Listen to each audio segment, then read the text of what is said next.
What is going on, everybody? For those who don't know, I go by Philly Mike, host of the Philly Talk podcast, and we got a great live stream. I was just here a couple of minutes ago, and my guy came in the chat, let me know he was available. And this is the first time, actually, we're doing the stream together solo. The first one was with that big round table with Philly 500, LB, Gate City, Philly Fresh Meat, and Shakes. But go ahead and introduce yourself for the people who don't know you on my channel, and for Joey's channel, now you know who I am. Go ahead. Yeah, Joey Shake 72, guys. You guys know what it is. Shake Squad up, everybody. Glad to get together with Philly Mike. I know we've been trying to do this for a while, but there's definitely a lot to talk about today. And a late night stream for Philly Mike is not the usual. It's like me when I was usually doing that a lot of times, but those are tough streams, man. It's getting them real late. So appreciate you bringing me on last minute, and I want to do something tonight anyway. I was actually just supposed to make a video tonight and just call it a day till the stream tomorrow, but appreciate you letting me on today.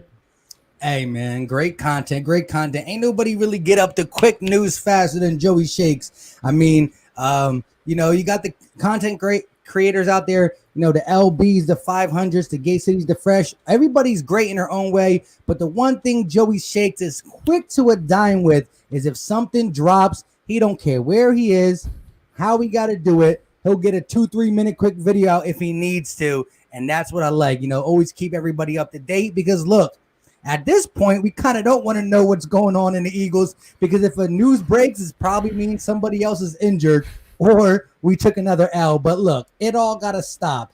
There's two ways we come out of Sunday. We come out of Sunday with a W, and it's not all over. The losing's not over. The problems in the locker room and the coaching and the quarterback and the defense is not over, but we survive another week and we build off that. Sometimes all you need is a win just to snap yourself out of it.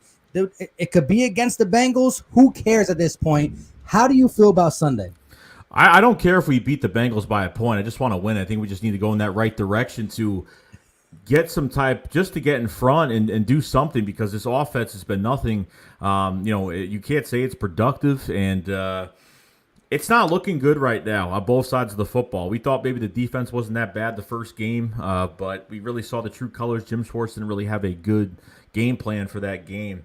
And we're really looking at Carson Wentz. I mean, the offensive line, I think we're okay now. I don't think it's that Isaac Samalo is out, but they're definitely. I've been really enjoying Jack Driscoll and especially Nate Herbig. That's been pretty good at right guard.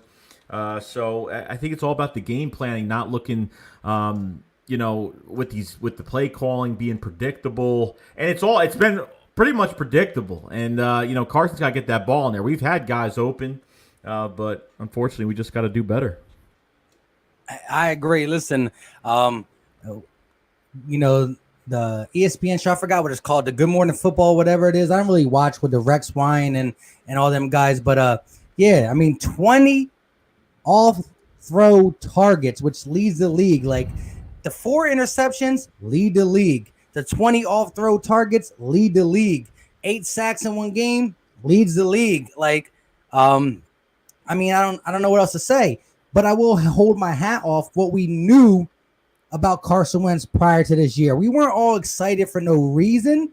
So let's just be honest. He's playing bad. There's no sugarcoating it. The greatest Carson Wentz supporter has to come out and say he's bad. But here's my thing. Is he going to continue it? Are we going to pull the trigger on him too early? Because look, I understand we're in the moment. If we're playing Madden, just sub them out. Put somebody else in and play the game.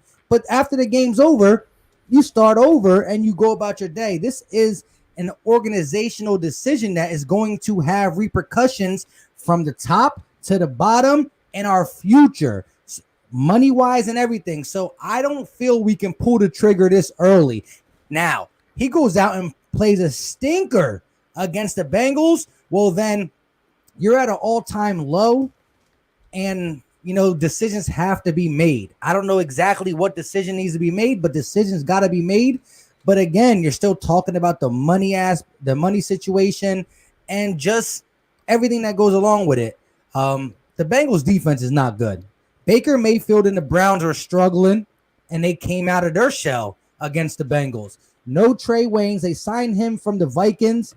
He was supposed to be their number one corner. He has yet to play. No Geno Atkins, which is important because now look, here I can already see the picture. The Bengals give up 185 yards per game on the ground so far in 2 games. This is a small sample size, but I can see Miles Sanders coming out with like 2 touchdowns and $150 total yards, and they're like, well, we won the game, but Carson Wentz wasn't good. At this point, it's Carson Wentz got to do what he got to do. If he audibles the play, audible to a run if it's successful. Just win the game, and you got to be a key part. You just can't lose the game, and then we build from that. What is your take when it comes to just Carson Wentz in general?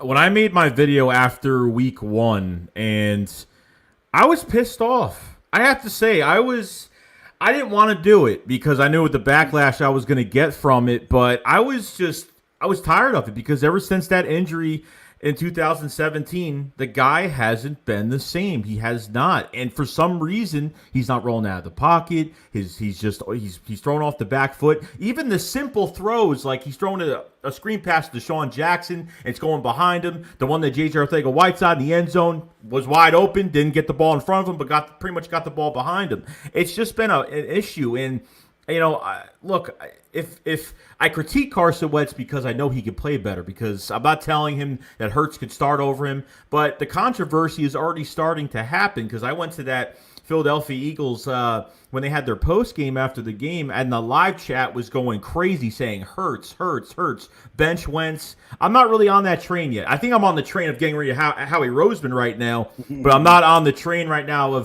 because once you bench Carson Wentz, it's done. Like the confidence is out, it's done. You're going to be dealing with a situation where I don't want to be that offense where it's going to be like which quarterback plays better will start every week, and it's just going to be crazy. But with the Jalen Hurts pick and everything, they had him in the 2 plays, looking like he's going to get the ball. And how many times you're going to get away with that? I really don't know at this point how many times you're going to get with that. But he's got a lot to prove, and I think the pressure, the pressure is there, and I think Nick Foles winning a Super Bowl. I think there was a lot of pressure after that year, and Carson's injury lingered for a year and a half, tried to come back, and just hasn't been that guy. So I'm not giving up on Carson Wentz yet, but I'm okay right now because I'm not as pissed off about it right now because the game hasn't started yet. But I think you were right about the run game with Miles Sanders. I think they need to balance that. Look, after the second half of that Rams game,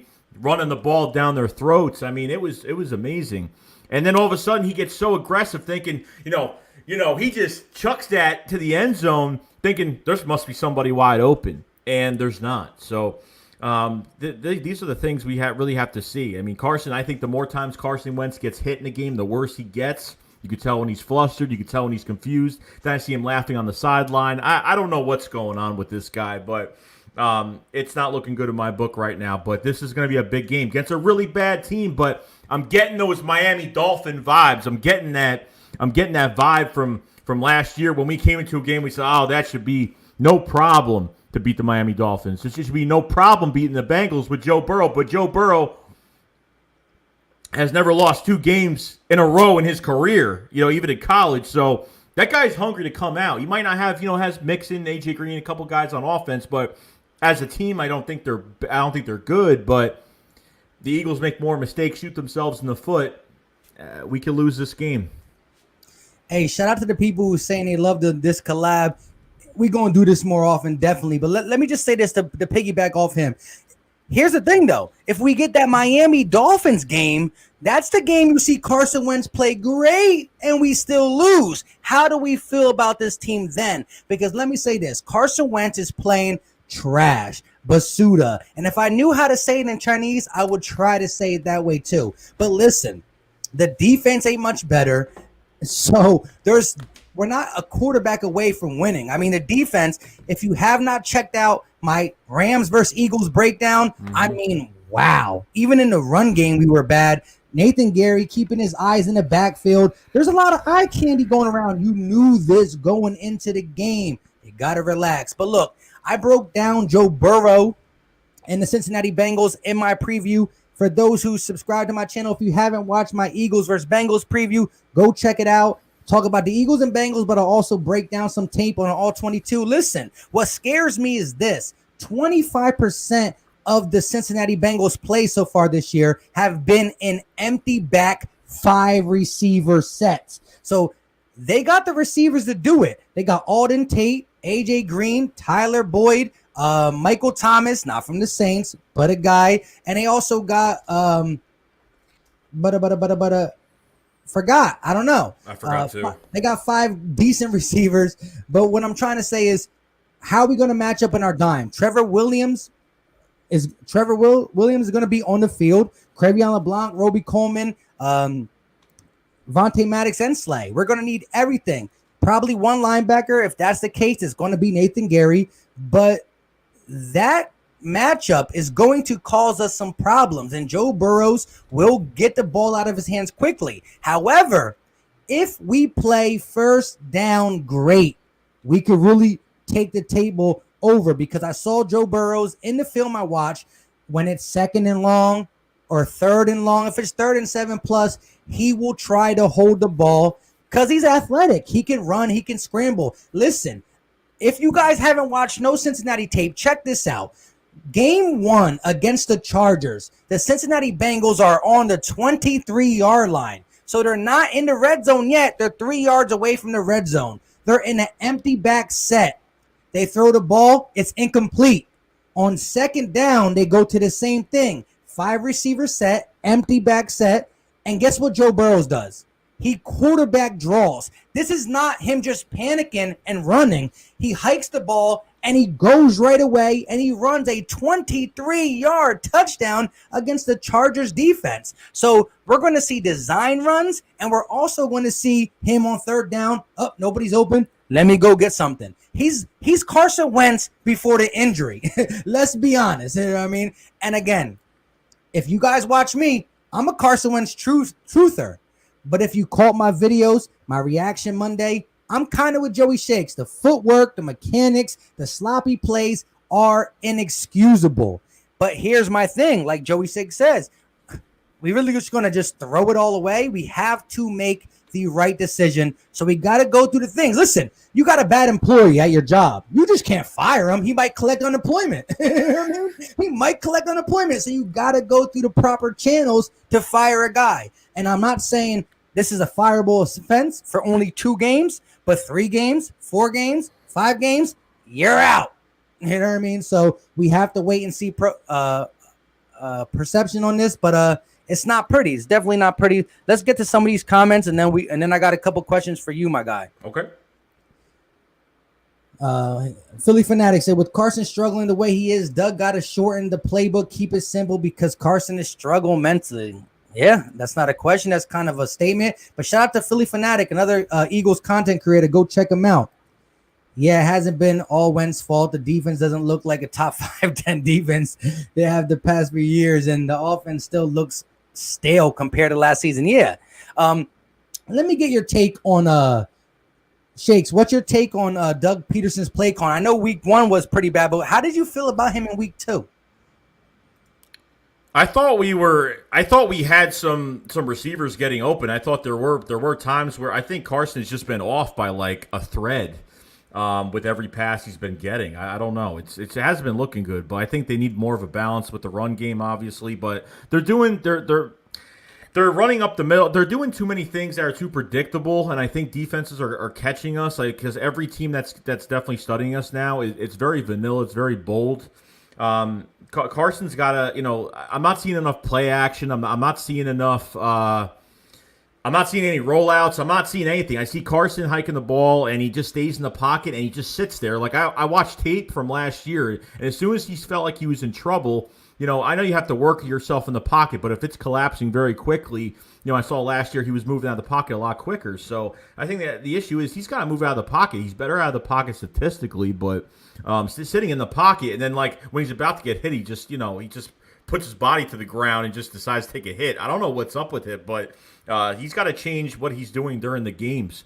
But with the play calling, Doug is, I think it's too simple right now. I think it's way too simple. I know simple is okay, but we have to be more creative. We have a lot of speed in this offense, and Doug is just not treating it like a speed offense. I don't even think we have a number one receiver right now because we're not really treating anybody like a number one receiver. Throwing these passes to Deshaun Jackson on the sideline. We don't got one. We really don't have one. I think Jalen Reagor is going to be a stud. I think he'd be a stud for another team right now as of right now because of how bad we're playing right now. But it's not. It's just not working out. I think you need to balance that run game, and Carson's just got to make better choices, whether he's audibling to another play or whatnot. I really hope that Doug is not handicapping Wentz kind of like an RG3 moment with him and handicapping him in the pocket and just keeping him there because this guy's career is not going to last if he keeps playing like this. Yeah, look.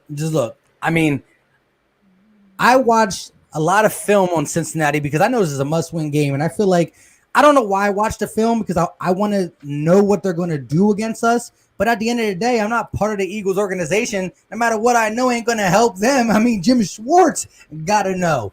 And I was disgusted by him coming out saying, I mean, not disgusted because I like he's taking accountability on himself.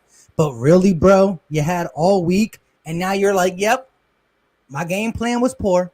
It was poor. You got to be better than that. But Mike, I don't think he's got the right player. I don't think he's got some of the right players on the field anyway. This is what pisses me off the most. We have a second round pick on the field. We have a third round pick that's on the field, Davion Taylor right now.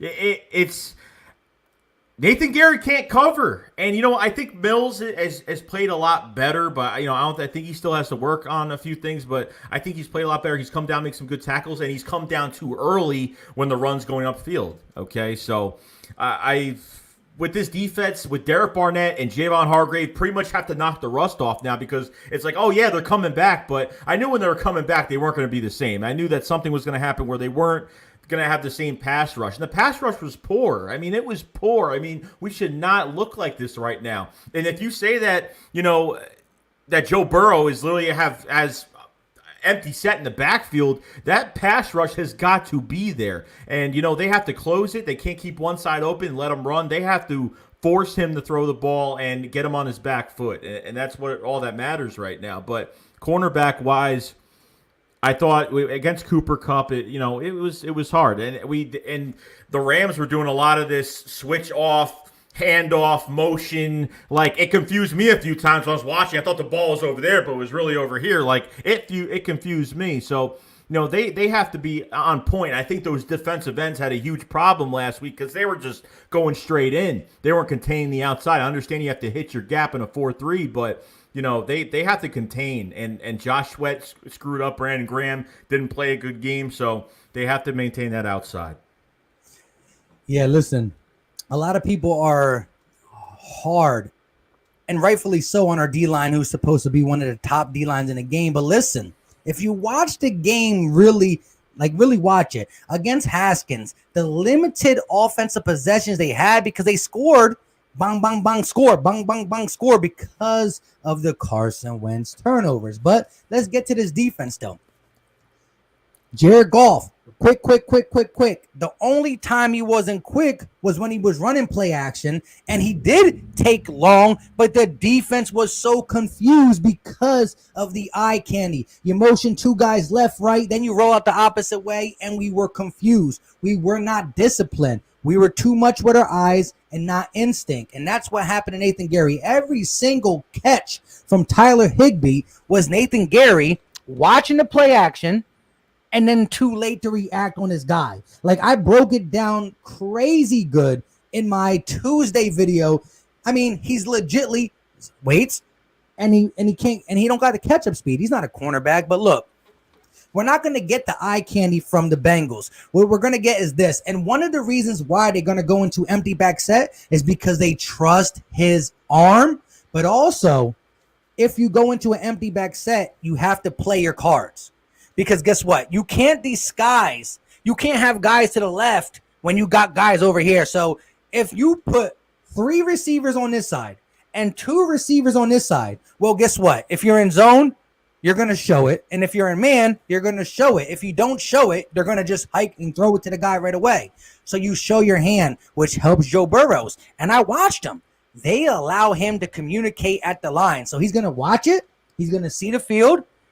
and he's going to start audibling up and do what he got to do. However, if we win first and second down, we can really get at Joe Burrows because, look, when we play the Russell Wilsons, the Joe Burrows, the scrambling guys, yeah, they scramble for yards, but they're the games we get more sacks. How many times we sacked Russell Wilson last year? I think we sacked him like 2 or 3 times in a game for the simple fact that our defensive line is able to get at the players. I think Jim Schwartz got to bring the coverage down because them quick slants won't be there right away if you got players there. Yes, you might get beat over the top, but at the end of the day, if you're going to get bang, bang, bang, move down, and there's no 3rd and 8s. I mean, the Rams had 3rd and 2, 3rd and 1, 3rd and 3, 3rd and 2. They're going to convert them because the D line is non-existent. And the 3rd and 2, hike, bang, 2 yards. You got to get him in 3rd, 6 plus. And that's what I think we need to do to Joe Burrow.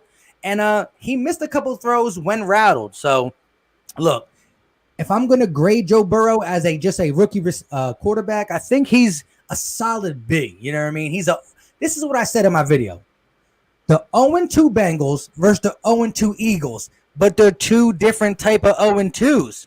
You got an 0-2 team who was the worst team in the NFL last year, who drafted their franchise quarterback, got a new young head coach, and are trying to find their identity. Then you got the 0-2 Eagles, who got a 5th-year coach quarterback tandem, who revamped this defense, who added speed on offense, and we're 0-2. You know what I mean? They are 0-2 like we're rebuilding. We're 0-2 like, what are we doing? They're the good 0-2. We're the bad 0-2. That's where it is. Like they're productive. And it's crazy because I'm going through all these games because I have Sunday tickets. I can't get the Eagles games. Obviously, I'm in New York, so I'm going through all the games. I'm seeing just how these quarterbacks are playing. They're playing quick. It's fast release off the arm. And we're just slow motion. I mean, Carson's just slow motion. I don't like his stride and his arm. He takes too much. And then everyone's saying that he gained 30 pounds. I don't know what's going on with that. I've been hearing all he gained a lot of weight. He's been eating too many hot dogs, or I have no idea. He's been at Gito's way too long. I have no idea. But I don't know what's going on, but you're 100% correct. I watched your breakdown of the Bengals game, and it was pretty good. I thought that with Joe Burrow, I think he's definitely going to be a solid quarterback. You put the right pieces around him, I think he will flourish. I'm not a big fan into first year quarterbacks because there's no blueprints on those guys for game planning against these guys. Usually I look into the 2nd or 3rd years on these guys, but if they put the right weapons around him, I think he'd be good. And like you said, this guy's not afraid to run, so I think. We've been very bad against mobile quarterbacks. I think we could all agree on that. We're not really that good, but last year was a different story because I think, our secondary wasn't too fooled by a lot of things, even though we did get beat on plays. But like you said, with the play action, our linebackers got fooled. I mean, they're on the other side of the field. It's just. They need to, like you said, they really have to get their mind together when they're over there and really see what's going on. And Jim, shame on him. At the end of the week, I mean, you can't play just a base and that's it. And these corners cannot line up, 10, 15 yards on a 3rd and short. It's just ridiculous. You're just giving them the yards at the end of the day. You got Roby Coleman, you got Darius Slay, a top 5 corner in the league. Why the hell are you moving these guys back like that? It makes no sense to me at all. But you're right. I ain't disagreeing. I have nothing to complain about. And shout out to Dan Katz, who said a lot of this leads back to Howie Roseman with the bad drafting. The fact that he picked J.J. Arcega-Whiteside over Metcalf, McLaurin, and Slayton is unacceptable. Listen, I went a step further. For those who don't follow me on Twitter, here it is, at PhillyMike25. I put a tweet out 3 days ago. It got shared around a little bit more than normal because I'm really not a big Twitter guy. I got on here because of YouTube, and it is what it is. However, Terry McLaurin, a touchdown and over $150, over $150 and a touchdown. Metcalf, over $150 and 2 touchdowns. Slayton, $145 and a touchdown. Even Deontay Johnson, you're like, who's that? That is the rookie who was drafted in the same class. All these receivers, Slayton, McLaurin, Scary Terry, Metcalf, Deontay Johnson for the Pittsburgh Steelers, who go check week 2. He had over 100 yards and a touchdown. So all these receivers have 7+ catches, over 120 yards, 2 touchdowns, 1 touchdown, 1 touchdown, 2 touchdown, and our guy J.J. Arcega-Whiteside, 0. And look, Carson Wentz was super late throwing that ball to J.J. Arcega-Whiteside. However, if that's Alshon Jeffrey, he still comes back to it, and it might not be a pick because J.J. Arcega-Whiteside, I did a video about him trying my best to show some optimism, but I showed you what he did in the offseason. Every play, he tails off his route. And he did it again. But still, Carson Wentz on first down, you don't do that. That's a bonehead move. So I'm not protecting Carson from that, but disgusting when you see guys. Who's Deontay Johnson? I mean, I have no idea. I have no idea. Picked after again, and if you really want to go, there's people who are picked in the 6th round in that draft who got like 2 catches for 60 yards. You know what I mean? You got rookies this year. T. Higgins caught a bass. Jalen, but these are 2nd round. Yeah, it's just I don't know, dude. I'm not even sure right now. Like after that second game, I was like, I don't know if Doug can call plays anymore. I really don't. Like, you know how sad this is right now? It's so sad right now that Mike Rowe's offense looks better than this. I mean, that's sad. I mean, not just sad. I mean, really sad. And, you know, we're trying to hire an OC this offseason, and who wants to come here and let Doug call the plays? Most OCs that are used to calling plays aren't going to come here and take a back seat. It's not going to happen. So Doug has all these offensive assistants, you know, Rich Sangrell, and all these guys that are supposed to give the feedback, the game planning, and we look worse. And, you know, I was happy about this whole thing because it puts more pressure on Doug. Doug is in the spotlight right now. It comes down to our quarterback making the plays, but at the same time, it's all on Doug and how they get coached during the week and how he game plans against defenses. And looks like a rookie head coach that has no idea what he's doing right now. So, yeah. Hey, and I agree with you. Look, the defense can allow 40 points, which they almost did against the Rams, but it's not going to matter. The spotlight is on 2 people, Doug Pederson and Carson Wentz, because, yes, they allowed 40, but why didn't you score 41? You know what I mean? And that is disgusting. As a fan base, we're like, no, we need the defense to be better. But the media is going to ride the hot wave. And listen, we built this offense with speed, and we built this offense to shoot out when we need to. Now, hopefully we don't have to score 30+ every game because we're not going to. But if we need to shoot out, we should be built to shoot out, and we're not doing it. Zach Ertz himself, you can see that contract is playing with his emotions. Dallas Goedert was MIA against the Rams. Do you know why? Now, listen, everybody wants to say how great this offensive line was. It was good. They did their job for Carson Wentz. However, do you know why Dallas Goedert had 100 yards in week 1 and barely anything in week 2? Because go back and watch, we played 81% 12-man personnel. And Zach Ertz was running routes. Guess where Dallas Goedert was for most of the time? Staying in to block. Now, there was times he went out on a route tree, but he stayed in the block a lot more than people probably think. They don't see it in the quick play. The offensive line did better, but it still needed help. And again, this is against the Rams. They have a pretty good D-line. So that's another thing I want to talk about. Against the Bengals, with a not so crazy D-line, we shouldn't have to hold Dallas Goedert in the block. So now you got more people running routes, more people for Wentz to possibly see. I don't mind the double tight. I don't mind the 12 personnel. The problem, like, why are you throwing screen passes to Zach Ertz?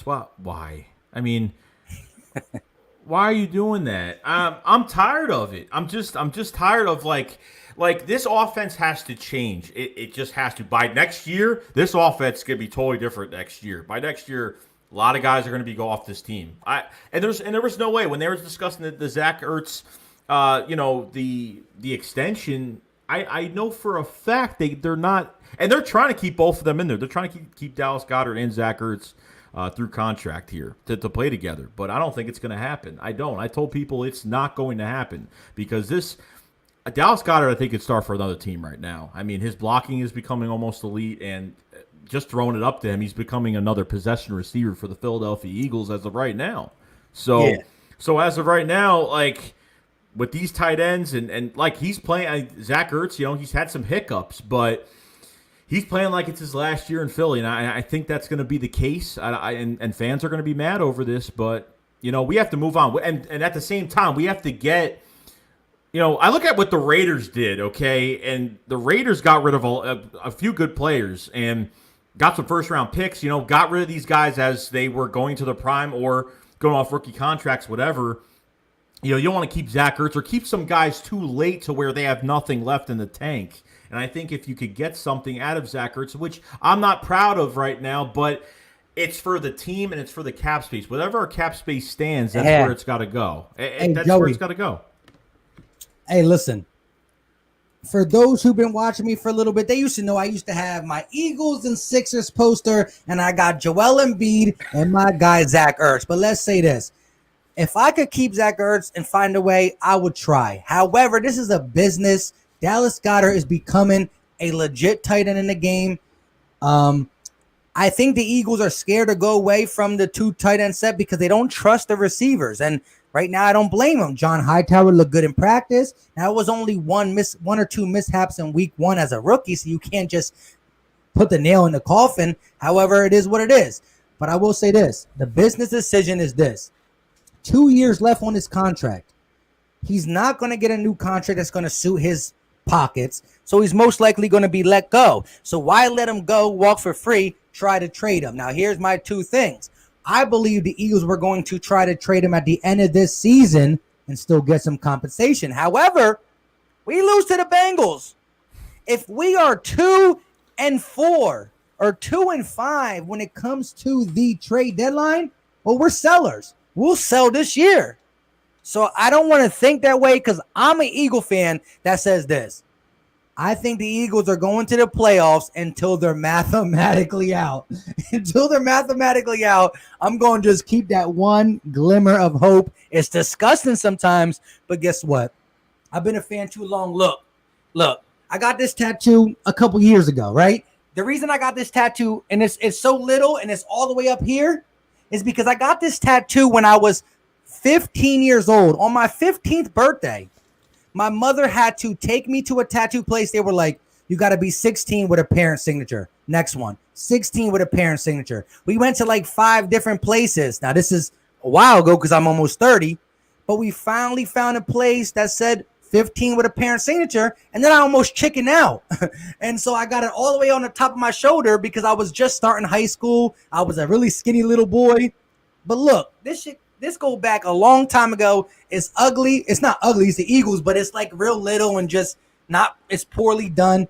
But this is what I do. I'm always going to hold out faith. I cried my baby butt off when we lost in 04 because at 04, I was 14. So I got this after the loss in the Super Bowl. But shout out to the Super Chats. Chaos the Filthy said, what's up, Mike and my boy Joey? Shout out to you, Chaos the Filthy. Shout out to you, bro. Who's in my fantasy league, and he's doing pretty good so far. I see him trying to make some trades. He had another one, too. What's up, bros? Keep up the great work. Shake Squad, stand up. I think that was on yours. So he did one on both. Thanks a lot, bro. Appreciate it, man. Much love, man. My guy, Philly Fresh in here, talking to Kevin Green. I ain't see the other one, but shout out to my guy, Philly Fresh, part of the BBP. You know what I'm saying? We do big things together. We'll be here Sunday at 11 o'clock. But let's take a second for a second. We got 131 people watching on both respected channels. It's not 131 where you're watching, but together it's 131. You can't see the other guys until we put them on the screen. But do us a favor and smash that like button. It takes a quick second. All you got to do is click X off the live chat, hit that thumbs up. If you a Cowboy fan, then hit the thumbs down. I really don't care at this point. Go ahead and do it. But after you hit the thumbs up or the thumbs down, come back in and holla at us. Because look, You know what I'm saying? This is what we do for the culture, and we can't go 0-3. Do you know when the last time we went 0-3 was? I'm not sure. 0-2, I know 2015. 0-3, I'm not sure. And it was in the back of my head, and I'm gonna shout out my guy Darius Dalton, who said it in a video earlier today, and I try to keep a mental note of it, and I lost it, and I was hoping you just knew it.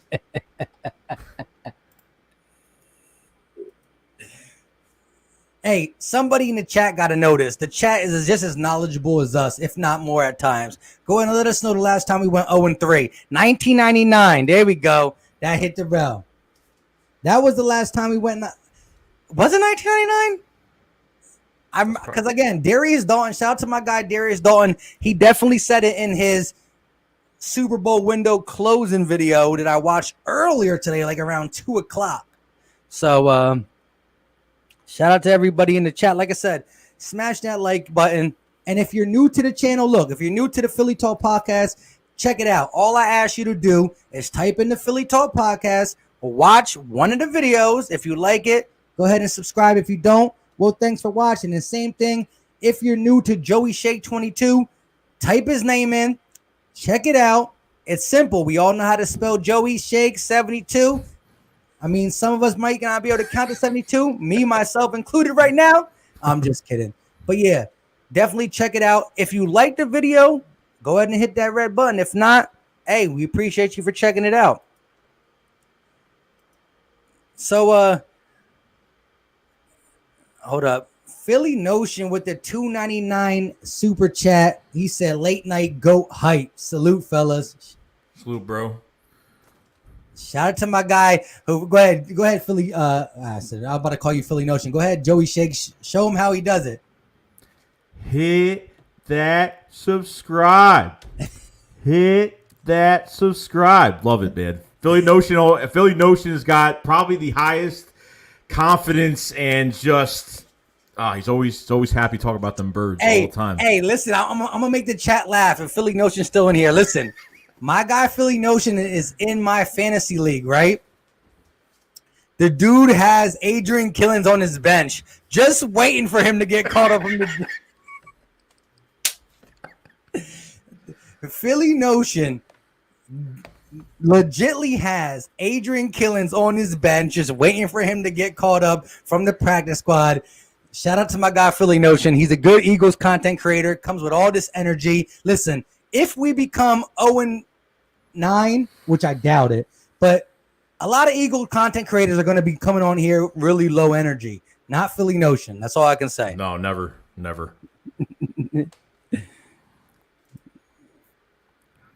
I think the most frustrating thing is when Carson Wentz makes mistakes, he bounces back. Not this year. He gets more frustrated and keeps making more mental errors, and he's folding, bro. The occasion. Hey, yeah, listen. What will be your instant thoughts if we go 0-3? Do you have them yet, or it's still got to be in the moment type thing? I don't know. I really don't. Like I don't want to say this team is done, but I'm not gonna say they're done. But something's got. There has to be some type of change. There's got to be some type of change. I'm not saying quarterback, but something has got to change, whether it's play calling, whether it depends what happens during this game. What looks really bad? If this whole team looks really bad, I don't know. Something's going to have to change. You just going to have to wait until game day, because that's the only time I'm really going to know offhand what really has to change. Yeah, man, I agree, because I feel like I agree exactly what you said. I got to know how it happened. Did Carson Wentz throw 2 more picks? Did the defense allow 50 burger on us? Like, I got to see. And again, I am nervous about that spread empty back set. Like I said, if you haven't watched the Eagles versus Bengals preview, check it out. Don't get scared automatically, but it's something we got to worry about. They're not going to come out in that all the time. They want to run the ball with Joe Mixon as well. But look, their left tackle and right tackle have a combined 3-year experience. One's been in the league for 2 years. One been in the league for 2 years, but was out the whole last year. They're not that good. Our D-line has to eat. And Joe Burrow's being athletic. Yeah, he might run for a key third down. 3rd and 8, he gets the first down. But he's going to try to hold the ball on some plays. We got to make him pay. Correct me if I'm wrong. Fletcher Cox is still a game time decision? So far, what I'm hearing. Yeah. So far. It's a abdominal injury, right? Yeah. Abdominal injury? Yep. What's your gut feeling? Does he play or no? I think he's game time decision, but ultimately I think he's going to be out this week. I guess I have a feeling he might. I got that feeling too. And it's not going to be good. Because we're back to square one now. I mean, I know Malik Jackson can move up. Malik Jackson's actually probably been playing well. Josh Sweat's been playing pretty well. Brandon Graham had a sack, but they all got to come together. I mean, it's got to be there together. It can't be a couple guys that are showing up. It's got to be that whole line at the end of the day. Hey, Brad Rice said, if we go 0-3, I'm tanking even on Madden 21, playing everybody under 25.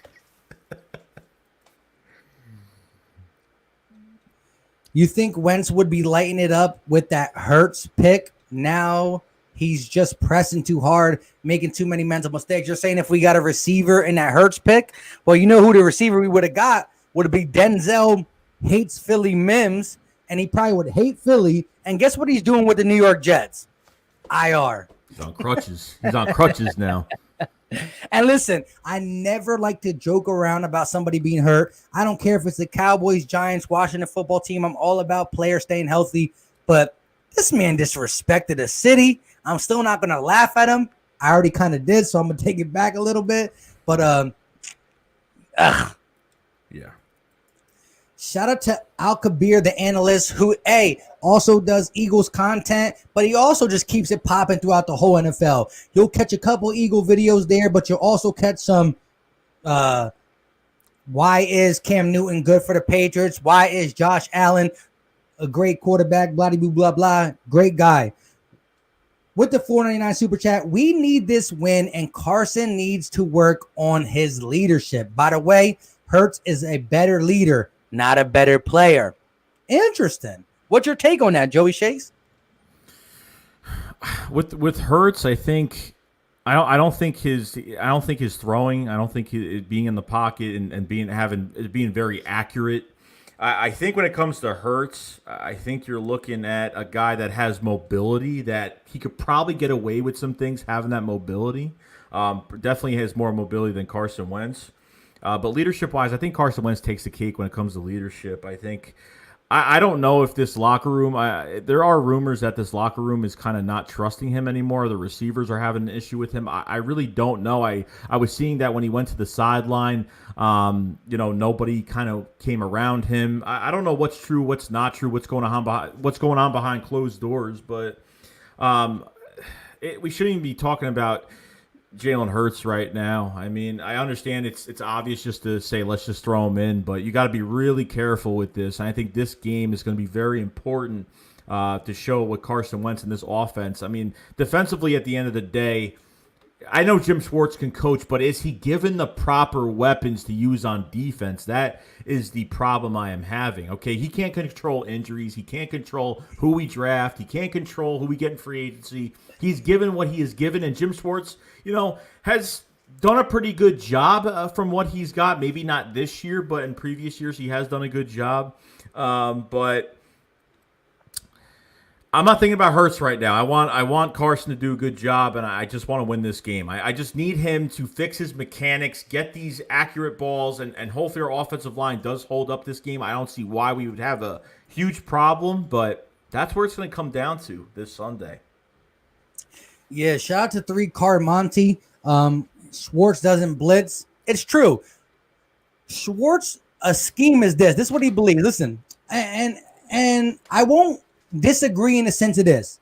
If you have a dominant front four who should be able to get pressure, and you have a not so good back seven, let's be honest. Jalen Mills, he's been playing pretty good at safety, but we still don't know exactly what he is. The only proven guy back there is Darius Slay. Avonte Maddox got cooked against the Rams a couple times. Nathan Gary got cooked with the eye candy. McLeod is pretty good. Nicole Roby-Coleman, decent. He actually played better than I thought, except for that touchdown he allowed. But again, bad angle, pick play. It is what it is. But let's be honest. If you can get pressure on your front four, any dream D coordinator wants to get pressure with their front four and drop 7 back. You got lanes blocked. You got lanes filled. The zone is better. Now, look, you send extra guys. Yes, there's a chance to get home. However, when you send the extra 1 blitzer, the extra 2 blitzers, if max protection keeps up, there's going to be a guy one-on-one or probably free. You blitz to make sure that the quarterback gets rid of the ball in 3 seconds and it's not good. I did a breakdown against the Washington football team where we didn't blitz, but we played so deep back sticks kind of coverage, which I do not like his sticks coverage. No. I hate that. Or the picket fence we used to do. That used to piss me off, too. But we played sticks coverage to start the game to see what it was. And the only reason it wasn't a 8-yard or 9-yard completion to the running back was because Malik Jackson popped Dwayne Haskins. I put that in the video. However, if that don't happen, it's a completion. But that was with our front four. I am not opposed to sending a linebacker once in a while because what are they actually doing in coverage? But Jim Schwartz has always been a guy who wants to play 7 and blitz with his front four. And that's why he got a 3D tackle set, which, again, Hargrave finally came back. So maybe we start to see, again, if we get a Fletcher Cox who's fresh, Malik Jackson who's fresh, and Hargrave who's fresh because they rotate. That's the thing. I don't want all 3 playing at the same time. I want Malik and Hargrave and Cox, Cox and Malik. You switch it up. They're always fresh. You always get that penetration. One person don't get double teamed, and you got Barnett and Graham on the outside. But we have to get them healthy and see that full rotation. When the Eagles D-line has been at this best, it's been when we have rotation. Remember Bo Allen? Bo Allen used to come in and play good minutes. Mm-hmm. Good minutes. Bo Allen, all these guys. And Vinny Curry was a guy who came in and got rotation. And now Josh Sweat got to be that guy for Vinny Curry because now he's on IR too. So the D-line will get going. I trust and believe that. And I totally missed the super chat because I'm a slow person. Shout out to my guy Vic 3 with a $5 super chat. He said, congrats to you, Mike, on starting off the fantasy football at 0-3. If you haven't already, please hit that like. First of all, I'm 0-2, and I'm playing against you. And I put Garnu Minshew in, and he did me a dud. So, look, hey, if I go 0-3 in fantasy, I don't panic. Eagle football, I panic. But, hey, Joey, if you had to predict a breakout player in this game on offense and defense, who do you got? Offense, I have Miles Sanders because I think he's ready to be. He's hungry this week. I'm telling you, he's hungry. Doesn't like his team losing, and I just have him going in this week. Defensively, defensively, I think. He's like, they all suck. I'm not saying they suck, but I'm not saying they suck that bad, but I honestly don't know. I mean, we should have a good pass rush this week. This D-line could eat this week. Who? I don't know. If Fletcher Cox doesn't play, I'm going with probably Malik Jackson or at least try to I would be really happy if we had a nice edge with Barnett or Jannard Avery or somebody at this point. I'm not really sure, but defensively, I'm not really sure. I think it's going to be one of these guys on the defensive line that's got to really eat this week or help somebody else. You get disruption in the backfield. You're helping somebody else out, and you're doing your job once you do that. So, hey, for the guys who are talking bad on Fletcher Cox, let me say this. Listen, in the last 2 years, I'm talking about last year when he was supposedly injured, and this year, we have not seen no type of pass rush. None. However, he's still the best defensive D tackle in the run game. And this is where I always put it. Even Fletcher Cox in his prime, Aaron Donald is the better pass rusher. Fletcher is the better run defender. Mm-hmm. Even still, it goes both ways. Now, the thing is this, though.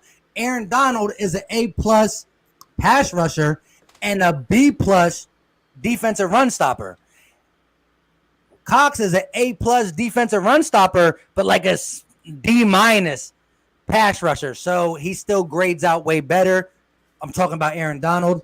But listen, when I broke down that Rams defensive play where Darrell Henderson had a 45, 50-yard run against us, we were bad because of the motion. It took Roby Coleman out to play where he could have been a key tackler. Jalen Mills, because he's a new safety, was retarded in his head where, listen, if you're a safety and you're the last line of defense, you stay your ground and make the tackle. Okay, say they truck you. Okay, well, he's falling down with you. It might not feel pretty, but you take it. He went in and came at the wrong angle. He had leverage. And you're like, what are you talking about? You got to watch the play that I said. But he had leverage. He had a guy to his left and a guy to his right. So Darrell Henderson can't go left or right. He has to come to Mills. Mills got to stay his ground, make that tackle. It turns to a 15 or 20-yard gain, not a 50-yard gain. However, the last thing I broke down was I said it was Hassan Ridgeway. I'm stupid. It was Javon Hargrave who got pinned up. Number 79 for the Rams. I don't know what his name is, but he destroyed Hargrave. And if that's Fletcher Cox, that don't happen. So Fletcher Cox has been MIA in pass rushing, but he's still a big defensive run stopping cog. I don't know why he can't rush the passer. That's still a question mark to me because he used to be good at it, but he's still a key run defense. And maybe he shouldn't be paid that much because he should be doing both. But I'm telling you, the run defense hurts when Cox is not there. He's a one-man can stop the run type guy. Shout out to Joseph Vega with the $5 super chat. He said, Wentz's problem is he's only using his arm, not following through with his body. He's using all arm, and that's why his passes sail and hit dirt. He did this in 2018. Yeah, listen, he got a lot of things wrong. His legs are too spread apart. His body's not leveled. He side arms. He releases up high, down low. He's just every single pass is different. Can't do that. No, he's got to go in with the throw. Like I said, like when he made that, I think it was the Rams game. I'm not sure when he threw to the sideline. I forgot who he threw it to, but he like waited a long time, and then he kind of like looked at the receiver and just waited and just like threw this, like he went through this whole motion to throw this ball to the receiver like near the sideline like it was some big throw. I don't know what's up with him. I don't know if these coaches are telling him different things. I just have a feeling that maybe some of these offensive coaches are telling him to do different things. Like, I don't know what Press Taylor's doing. I have no idea. I have no idea what he's working with. Because honestly, wait. Did you watch the Doug Pederson press conference today? I don't think so because I'm tired of this. What did he say? What did he say? He was saying, listen, first of all, I tweeted on Twitter. For those who don't follow me, it's right there. Check it out. I said, listen, I said, is it me or did Doug Pederson answer the question about his coronavirus mask more enthused than any question he got about Eagles football? Secondly, they talked about communication, and he pretty much said, like, yeah, Rich Scanganello in the press box works down with us.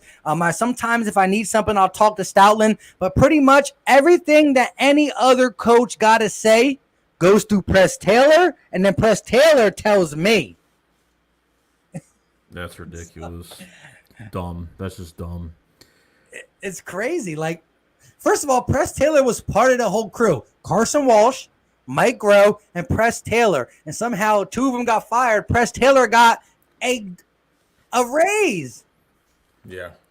The issue they got to stop doing is they have to stop promoting within the organization. Like look, we're a family, fans wise and everything, but as a business, they need some new blood outside the organization. Like I hate you have Deuce Staley, that's the running back coach, the run game coordinator, one of the run game coordinators, and he's a assistant head coach, giving these guys all of these weird they need to get some new blood in this coaching staff. I mean, I liked Mark Emanuel. I like the new corner coach. I like Aaron Moorhead. I think he's pretty good. So far, I mean, he could coach the receivers, but if the ball's not getting to him, I mean, that's just a whole different situation. But they need to start hiring outside the organization. Stop like Mike Rowe, like that press conference last year with Mike Rowe.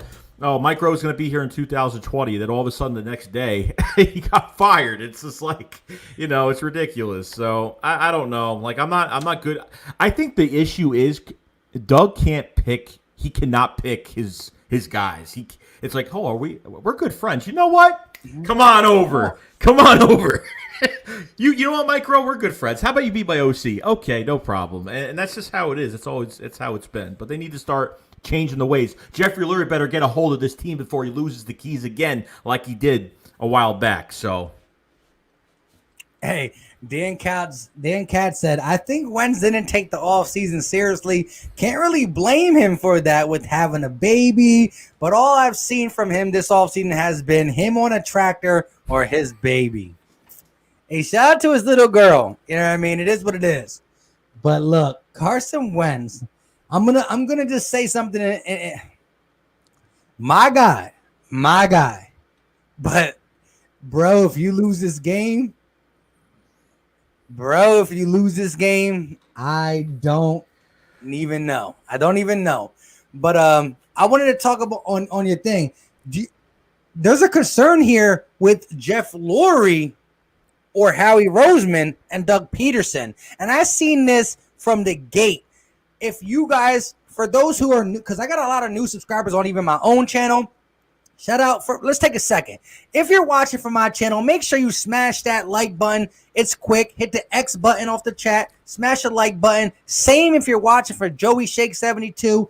I go by Philly Mike, the Philly Talk Podcast, and there's Joey, who goes by Joey Shake 72. Make sure after the stream, you check out the channel, watch one video. If you like it, go ahead, hit that button. If not, it is what it is. However, in the offseason, I talked about Doug Pederson didn't make a mistake.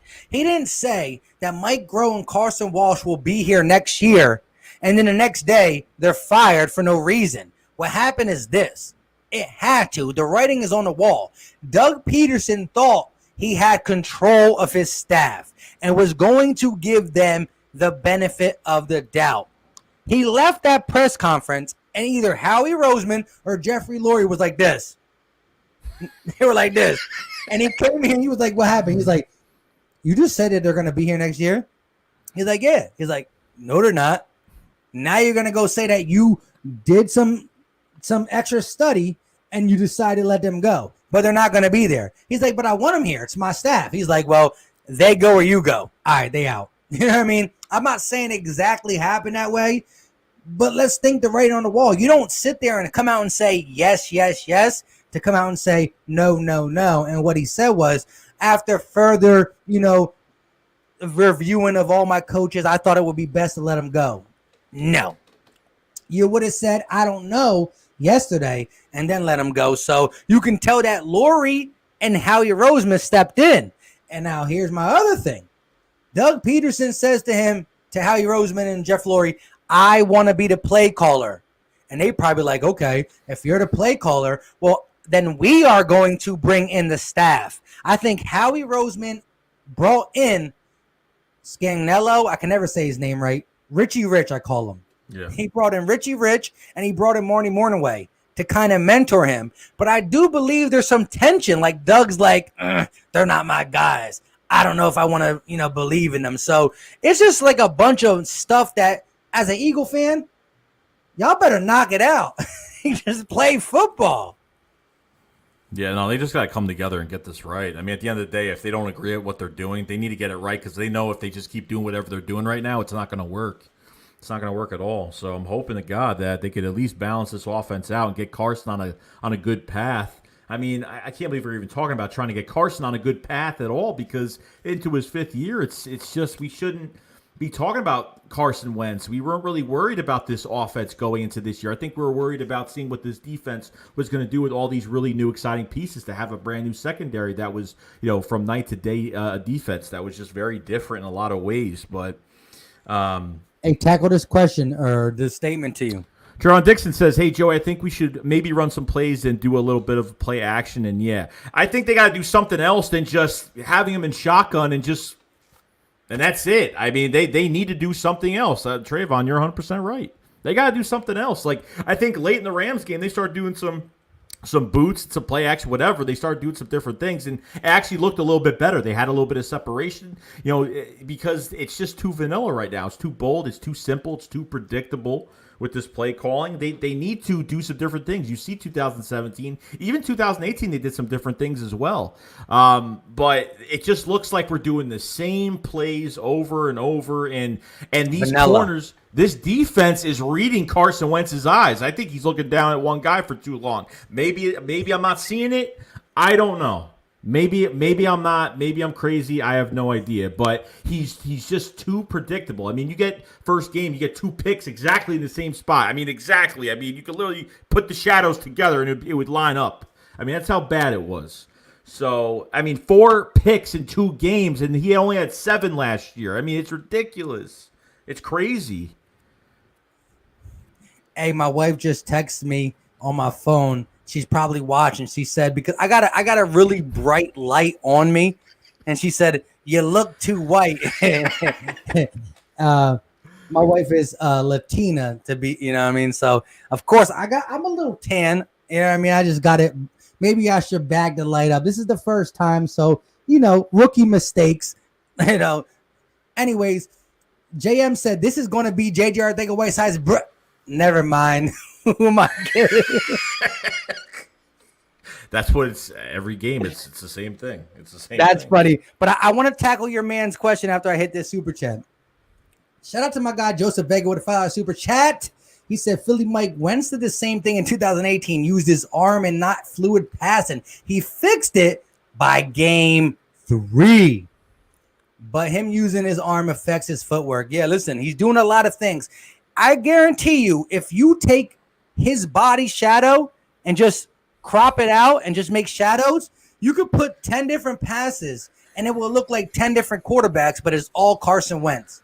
Yeah. You're like, he throws the ball different every single time. And now I'm looking at my face deeply and I look really, really white. So now my wife is not, now I'm playing tricks in my head. But listen, shout out to the guy who said to Joey about play action and running the ball. Listen, my last part of the Bengals versus Eagles breakdown was enough with the Bengals offense. I'm kind of scared of the spread.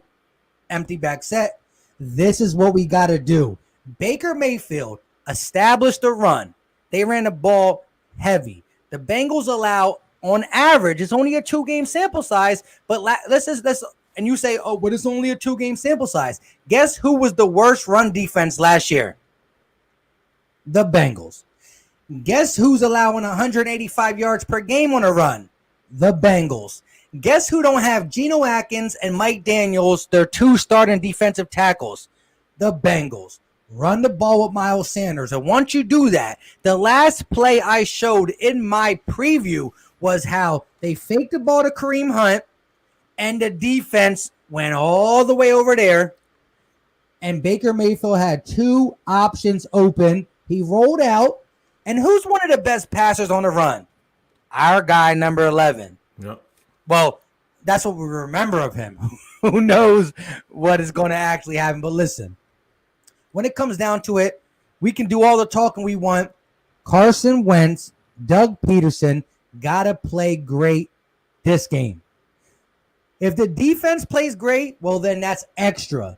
But even if the defense allows 35 points, Wentz got to get 40. I don't care what it takes. I don't care how bad the defense is. In retrospect, I really care because I care about the whole Eagles. But we have a big thing that's concerning. It's turnovers. It's Carson Wentz ball placement. It's some play calling. The defense is concerning too, but we'll deal with that later. Carson Wentz got to have a game that he wins, regardless. But in reality, can you really blame if we're just 3-and-out turnover? Can you really blame the defense for giving up touchdowns? I mean, to be on the field all game. I mean, can you really blame them? I mean, if they're just going to be on the field all game long, that's another thing you have to look at too. Like, right. And then everyone expects the defense to always get something done, which they definitely should. But I mean, every series probably not. But you want to line up at least. The defense can at least get a turnover or something. I mean, obviously with the punt return to Cooper Kupp, which pretty much is the only thing that kept us in the game until that was it. Until we were getting drives, we were getting downfield, we were very aggressive, and we kind of just lost it after that. But I don't know. This offense has got to get in good position this week. And Philly Mike is gone, and he's back. I'm back. Let's see. I'm still white. I don't care. What are you gonna do? Hey, yeah. Hey, listen. I actually, yeah. I'm white. It is what it is. I ain't mad at the game. Listen, though. Again, I'm half Puerto Rican. Probably don't look like it. I don't speak it. My wife tries to teach me, and I say, "The Eagles are losing. Get out of my face." Hey, you know how to say Eagles in Spanish? It's Águilas, which is crazy because it almost sounds like. Oh boy. Nah, I'm good. Hey, shout out to Jay Kills, who always comes with this Carson Wentz type realistic take or hate. But hey, shout out to my guy. Listen. When Eagle fans bash players or not bash players, at the end of the day, we got one common goal, and that's to win games. We all see it differently, but we all will agree on one thing. Let's win the games. My guy Eagles Atlanta said Mike goes to listen. They see my other live streams. I'm not normally this white. Like even my guy Joey got a nice little tan going. I got colored lights. I actually have a green, a red, and a yellow light on me right now, and that's what it looks like. Well, actually, that's another thing. I gotta turn. All right, after I read this, I'm gonna fix it. I'm gonna tan myself up. Jack of all trades, a master of none. He audibles out of plays that probably would work. His accuracy is pathetic. His loss to the Saints was a preview of how to play against Wentz. The book is out. So what you're saying is everybody knows what he does right and what he does wrong, and the book is out. And once the book is out, you're saying there's no going back. Hey, listen, shout out to you for the $10 super chat. Look, I'm going to say it while I'm ghost, so maybe y'all can't really see me. I'm just kidding. Look, so let me ask the whole chat. Should we bench Carson Wentz prior to game 3? Should Jalen Hurts start game 3? Here's my take. I want the chat to go ahead and rough it out. But look, you cannot bench Wentz until you're 100% crossed every T and dotted every I and figure out your game plan. That's what I'm thinking.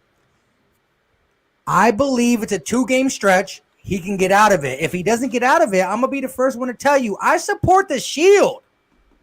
I don't support any one player over the Shield. Right. So when it comes to organization, I feel like we got to get out of it.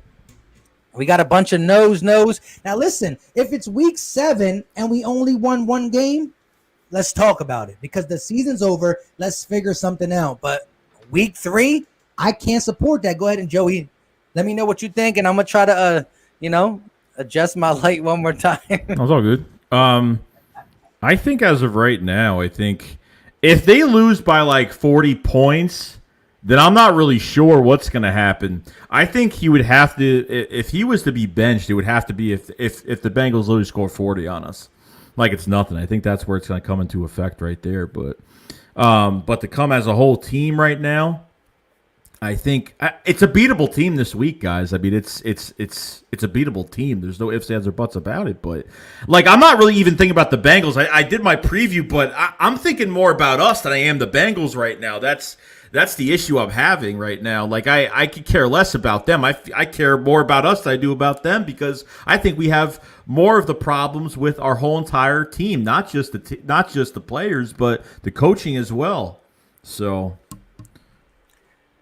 I agree. And as you guys see, when I turn the light to tan, or just not see, I got a white light, and so the white light is gonna do the white thing. You look the same. Listen, I ain't the darkest dude in the world, so I ain't got some white complexion. I just think I got like that Joey Shake kind of glow at least. You know what I'm saying? But anyways, it is what it is.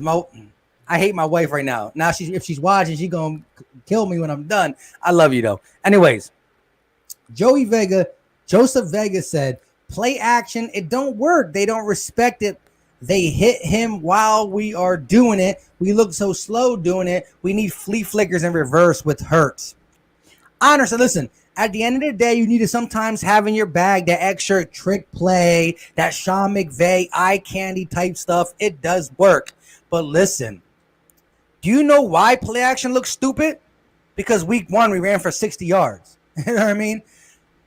They just saw Miles Sanders run the ball for 20 attempts, close to 100 yards. Listen, if Miles Sanders in the first quarter got like 50 yards on the ground, the rest of the game, they're going to respect it to the death of them. So it's all about how you set it up and how you play it. So Miles Sanders got to be a huge part of the game plan. Joey Shake said it. Listen, I was about to just do a brave take. I'm about to say, listen, if we win this game, somebody getting a free Miles Sanders jersey. Like, at this point, this is what I'll do to get a W. I will freely buy somebody in the subscribers a Miles Sanders jersey. A couple months ago, before the season started, I did my first jersey auction, and my guy, Mr. Stanley 23, I think it is, won a Jalen Reagor jersey. So I already gave one jersey away. Bro, we got to win the game. We got to win the game. Simple and plain. You look like a ghost. See, now everybody getting at me. You probably heard me. You're done now. You're done. Exactly. It's cool. It's cool. Listen, I'm going to figure the lighting out. I got one light on me. I'm not Joey Shea got like 3 lights on him, he said. I got one light on me, and it's right in front of my face. If I turn it down, the green screen goes away. If I turn it up, well, I'm a ghost. It is what it is. I'll just paint my face yellow next time. So, you know what I'm saying? I get back to my thing on the cheap. What? All right, I don't know. Let's get back to Eagles talk. Listen, y'all can roast me all you want. Yeah, I mean, I ain't mad at the game. It's cool. It's cool. I do look like a ghost, though. Sometimes if the camera focuses in, it's normal, but then I move a little bit. It gets a little, I don't care. The ghost who saved the Eagles seasons, my guy. Listen, this is what we're talking about right now. So, Joey, question for you. Okay. When it comes to the defense, do you think we should implement any of these rookies when it comes to Sean Bradley or Davion Taylor? I know our 2 guys. When it comes to like the depth chart, I think it's like Gary, then Edwards, then Duke Riley. Where and how would you implement one of these 2 guys, and who would it be? I honestly think Sean Bradley would be. I've been a big Sean Bradley fan ever since the draft. So I think he's got great leadership quality. I think he'd actually would have the best coverage skills out of all the linebackers. But the issue is they're not moving guys around. It just seems like this is the time to move everybody around and get it done. Just move guys around and just see what you have, because TJ Edwards, I think half of these guys are good at special teams and can't even play on the field right now. I think that's the case. TJ Edwards, fantastic. Backup safety Rudy Ford, great downfield on kickoff and stuff like that. But with this linebacker core, I don't know what this linebacker core would have been different if Jatavis Brown didn't retire. That was a huge one because we didn't think, whatever. Nigel Brown being released, and you're stuck with a very young core. But I didn't think it would actually be this bad. I thought maybe there would have been a little bit more fight. They get fooled with their eyes pretty easily. Sean Bradley, I seen him come up. I think it was in the Washington football game. He came up he came up against the run and made a thud. I mean, he was doing those thud tackles. He was dropping guys to the ground during training camp, doing a really good job. But his coverage skills, I think he probably had the best coverage skills out of all the linebackers we do have. And just put him in. I mean, I don't know what they have to allow them to do or whatnot. Put the guys that that have a little bit better coverage skills on. If you have to pick up a tight end or whatever you have to do out there as of right now, because they need to move guys around. If we're losing, you might as well move some guys around and try to see what you have. See if you have a diamond in the rough with some of these linebackers. But I don't think Sean Bradley has had the chance. I don't think Davion Taylor has really had the chance either. He's a third-round pick. They should at least give him a shot. But that's just me right now for this core. But Nathan Gary is no better than a backup linebacker, a depth guy, and that's it. That's all I'm going to keep him. I think his contract is up after this year. So I'm not looking to really keep him. He's one of the worst. I think as a product guy, you're good with. He's good as a product guy. You have to throw him in at Mike. Then to make the calls. He's done it before, but I think he has to. I think everyone has to play sound around him to actually do something. So I think Sean Bradley's the most exciting guy I've wanted to see, and Davion Taylor as well.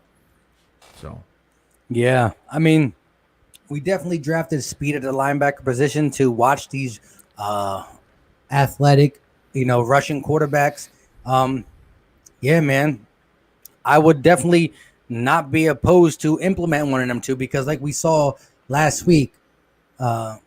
Too much eye candy fooled him. Now listen, you're not going to get the same eye candy from other teams as you got from Sean McVay. Nathan Gary looked good week 1 week. So we know him as a horrible tackler.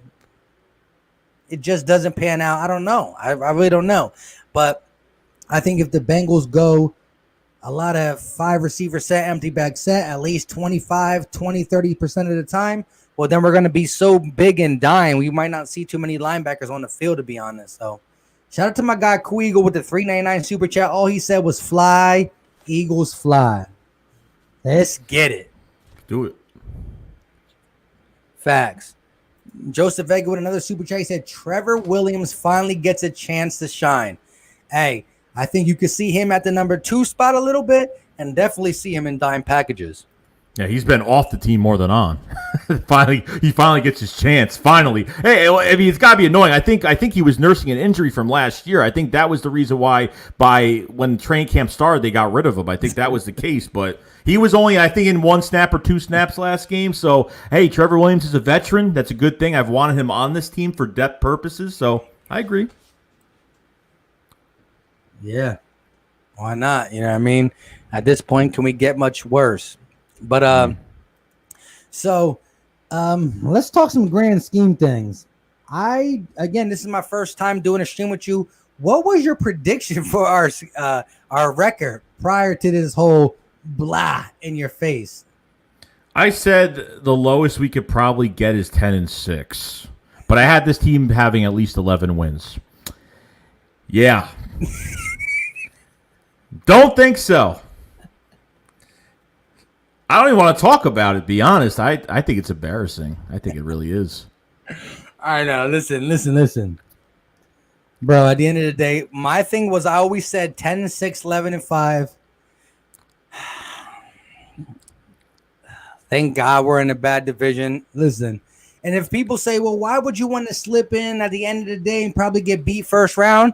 Well, because if we slip in because Carson Wentz turns it around and it's the defense or blah, blah, blah, well, we still got to see him play a playoff game. So that's always good if he can manage to get there. But look, I mean, I bleed green, and 9-7 is looking 8-8, 9-7 is looking like we got to win some games to even get there. I mean, I'm talking grand scheme of things when really nothing matters but the Bengals at this point, because the writing will be on the wall. The season will be legitly huge. Like, 1 second. Joseph Vega said with a $2 super chat, appreciate it, my guy. What impact do you think Trevor Williams has this week? You want to take that first, Joey? I don't know really what he does. I haven't really followed him too much. I mean, I know his career being undrafted by the Chargers and just really having a good rookie year. And then kind of ever since then, he's just been injured most of his career. I think the first thing he's really got to do is just stay healthy.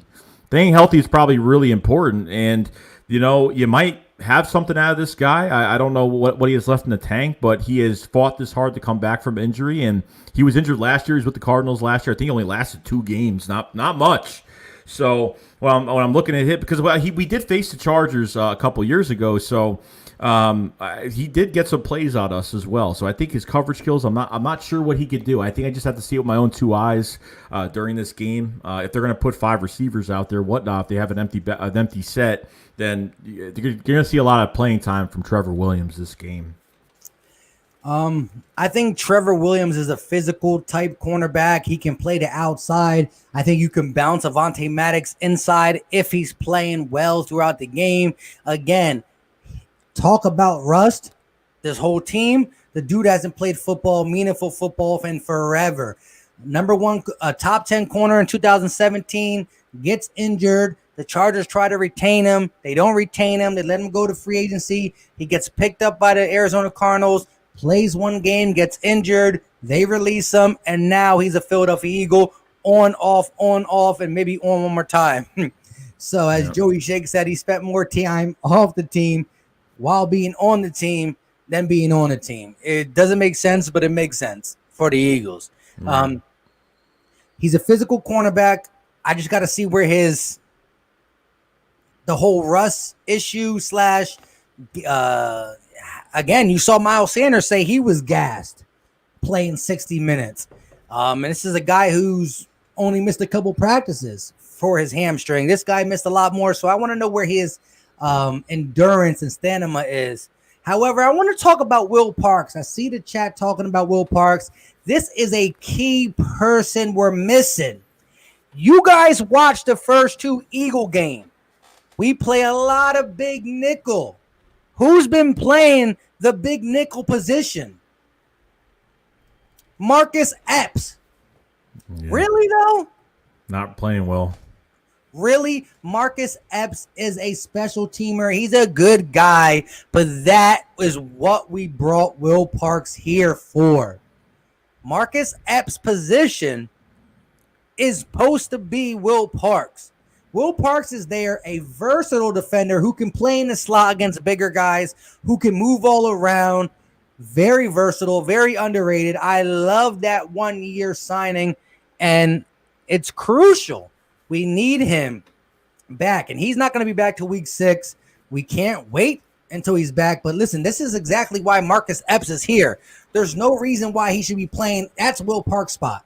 Shout out to my guy Vic 3 for the $2 super shot. Mike, did I hear you say 9-7? Stop it. This guy predicted 9-7 prior to the whole collapse. But yeah, shout out to Vic 3. That's not. It's a wait and see. First of all, can we get a W first? Because 9 even sounds pretty big at this point. Please, yeah, we really do. So Joey, do you got anything on the top of your head that you want to discuss? I think that what you said about even Will Parks, like being that moving piece, even when he was in Denver for 4 years, he was that, moving piece that can move anywhere. I think, seeing some of these players that have left this team and have been successful elsewhere, you take a linebacker like LJ Fort that probably should have been here, and got an extension with the Baltimore Ravens.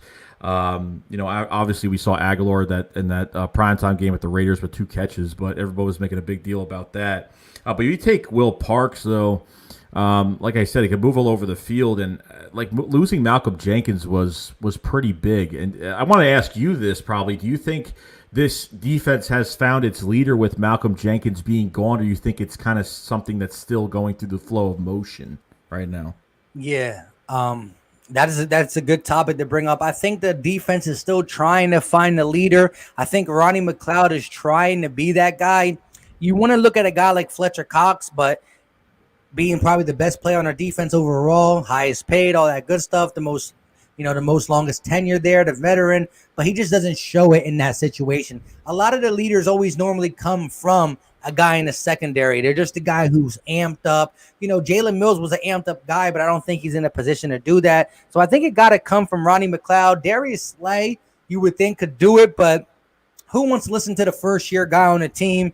Blah, blah, blah, blah, blah. So I think we're still trying to find that identity, and I believe if Malcolm Jenkins is here, he helps the defense in the sense of just galvanizing the group. Not really playing well because we see him struggling a little bit with the New Orleans Saints.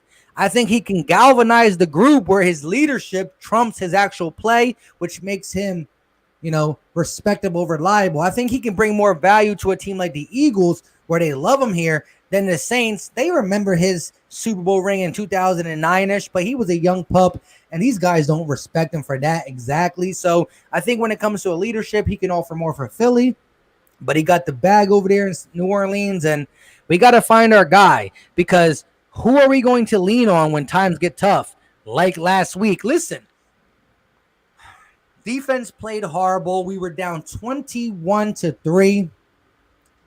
But there was a time in the game where it was 19-24.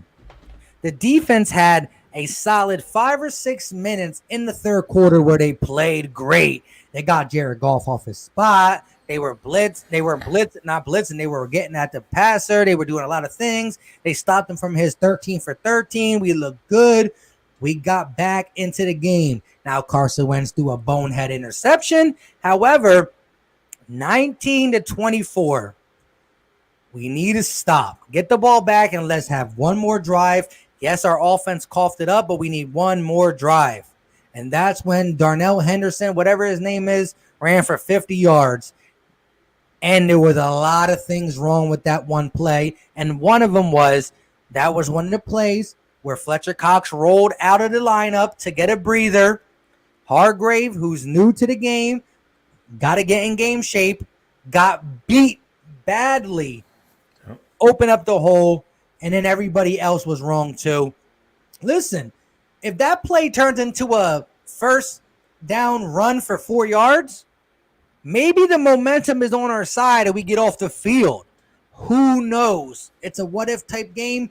Football, listen, one missed attempt, one missed play can be the end or the beginning of a good story or a bad story. It's a game of seconds. It's a game of inches. You win by it, you lose by it. Sometimes you don't ever get that second chance. And listen, no matter what we can say, we're 0-2. This team needs to show its resiliency, which we've seen in the past. They got to put their big boy pants on, look at themselves in the mirror and say, listen, we're trash. We got to be better. We're not trash, but we're playing trash, and they got to be better all around. There's still too many talented people on this team to be 0-2. You got to finish. Yeah, they have to. Get your crap together, guys, because this team needs to get together. And like I said, I really hope we don't lose that resiliency. I'm telling you, it's sorry to say that the more injured we've become, especially previous years, the stronger the team gets. And that's something that's not really supposed to happen. And a lot of teams don't have that. But we look at these other teams in the league and what they're doing offensively and defensively, and we are just struggling I feel like we're just learning how to play football right now. Like, we didn't even have an offseason.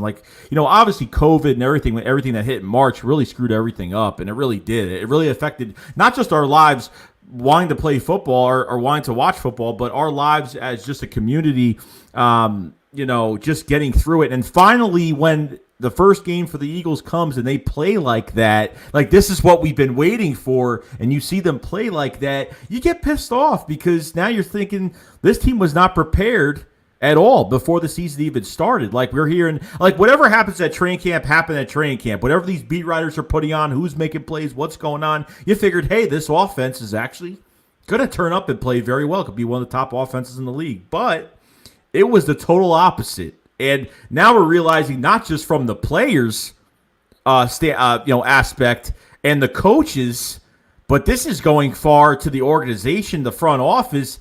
What are we doing in the draft? Why are we hiring, signing these high free agents that, you're kind of, I didn't expect to sign a defensive tackle at Javon Hargrave being the 6th highest paid defensive tackle in the league. I didn't expect that whatsoever. I expected a corner to be signed, which we did.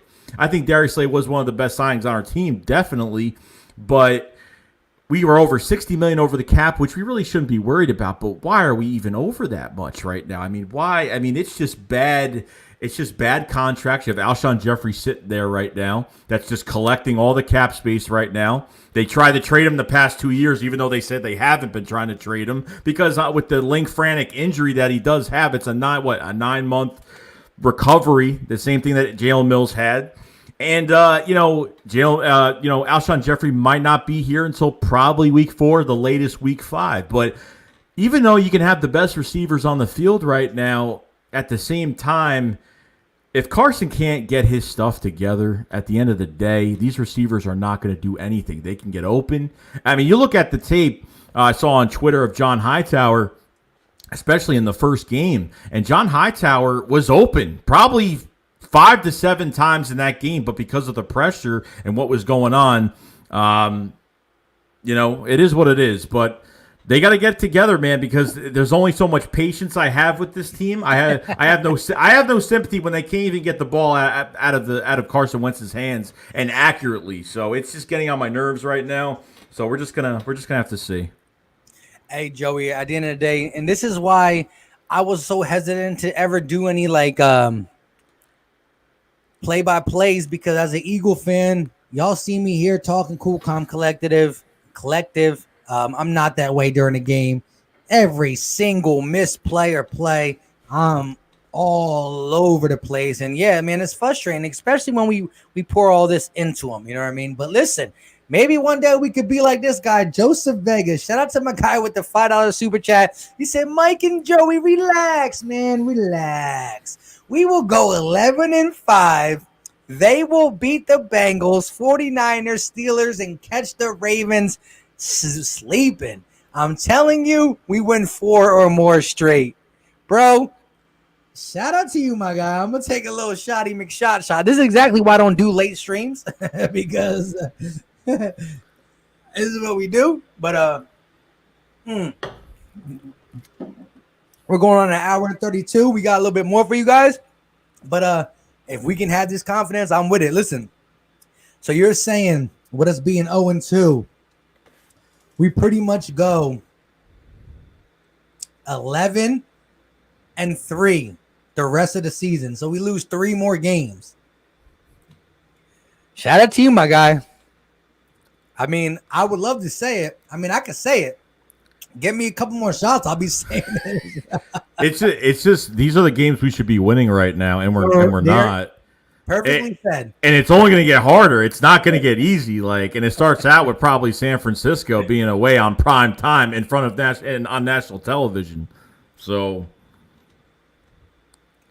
yeah, man, it's only going to get harder. I mean, that middle of the schedule, the Saints, the Packers, the Ravens, the Niners is going to be actually an easy one if they stay the same type of injury they are. Possibly no Kittle, Garoppolo. 3 guys on our D-line, Richard Sherman. I mean, you could probably take advantage of that.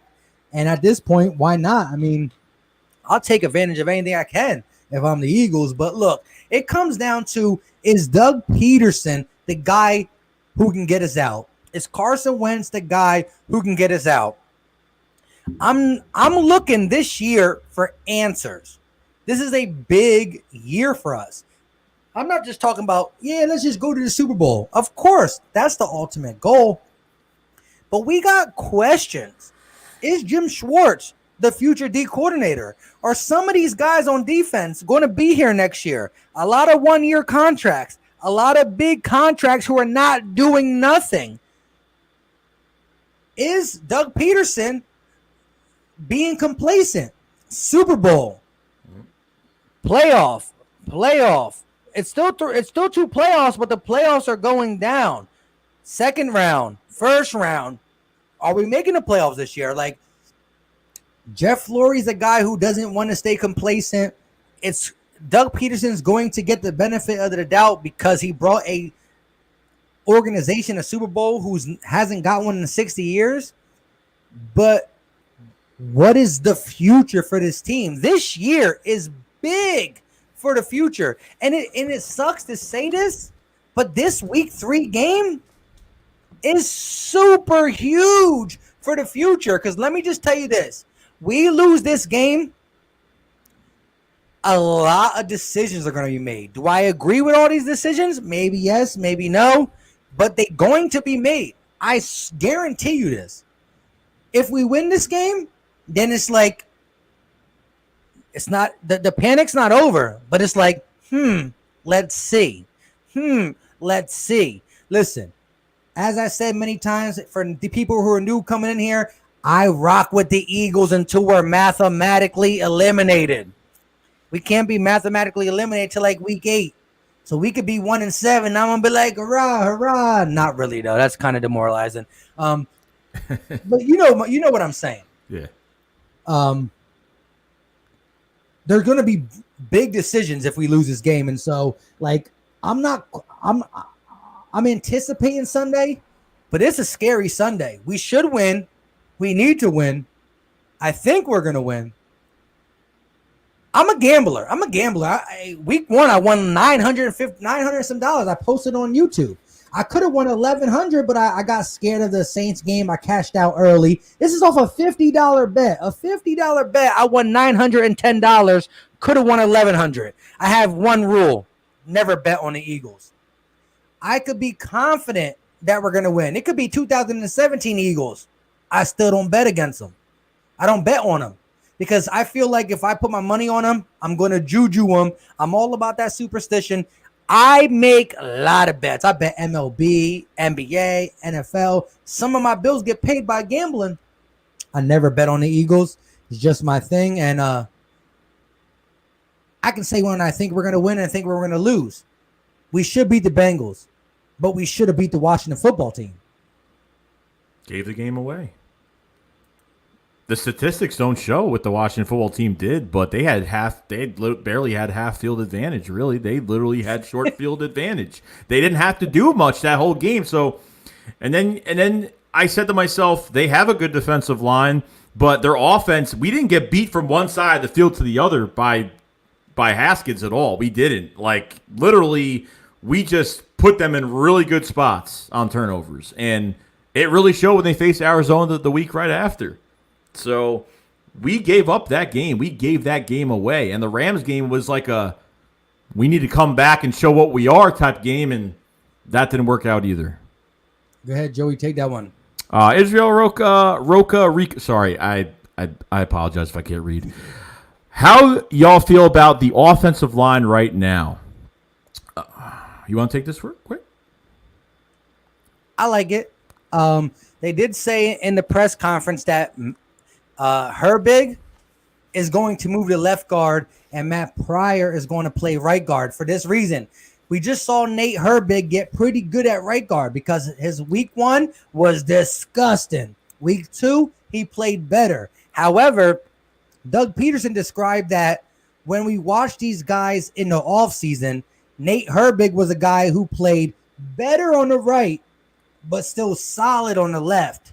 And Matt Pryor's the guy who played a little bit under on the left, but pretty dang good on the right. So if you want to maximize the strengths of the guys, Nate Herbig is a guy who they said can move to center, can move to right guard and left guard. So they're going to be okay with moving him to left guard, Matt Pryor to right guard. So now you got JP at left tackle, Nate Herbig at left guard, Jason Kelsey, Matt Pryor, and big old Lane Johnson.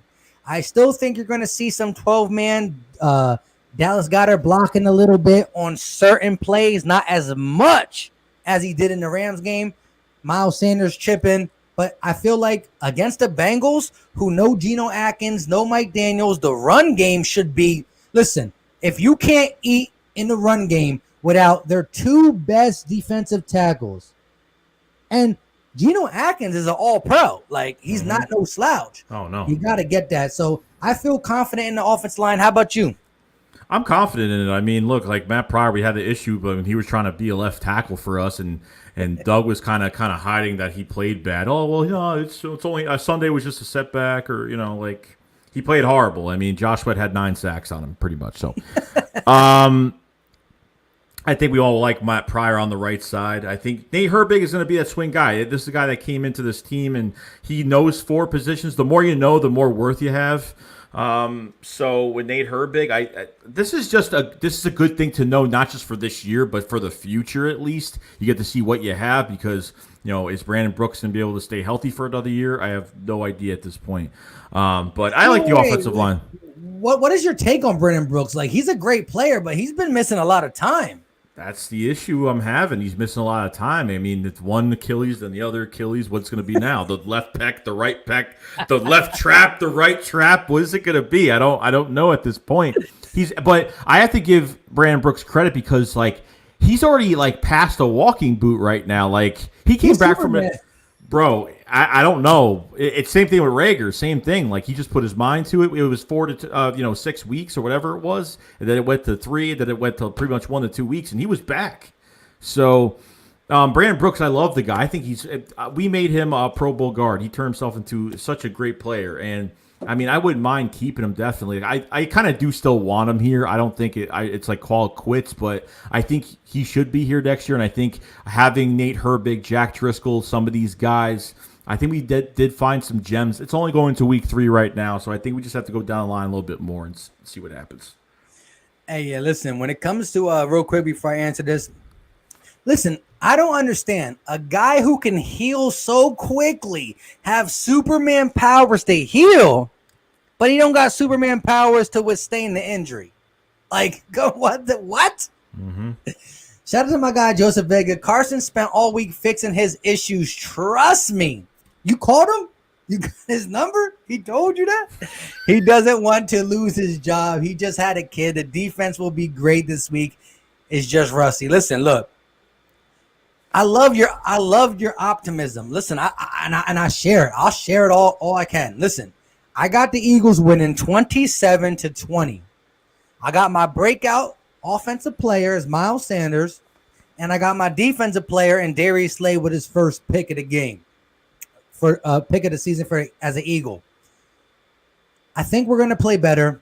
Their empty sets scare me, but I believe we can create mismatches on the D-line against their offensive line and rattle Burrow. So I'm going to give you that. Listen, I think we win this game, but going forward, I got to see a football team that got a good game plan, that got a quarterback who, listen, bro, Joseph Vega, you've been subscribed to me for a minute now.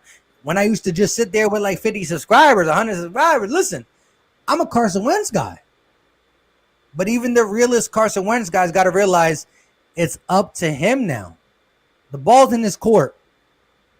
Hopefully he throws to the right side of the team. I'm hoping he throws the wrong way because this is a guy that threw over Burrow threw over 62 passes with no 60. Picks, 61 or 62 passes, something like that, and that hasn't with no picks, and that hasn't been done since the 1950s. Like that's how crazy it is. Like if that was Carson Wentz throwing over 62 passes, I don't even want to know what the outcome of that is. Well, last year we had a couple 50 passes for Carson, but hey, shout out to Wheezy.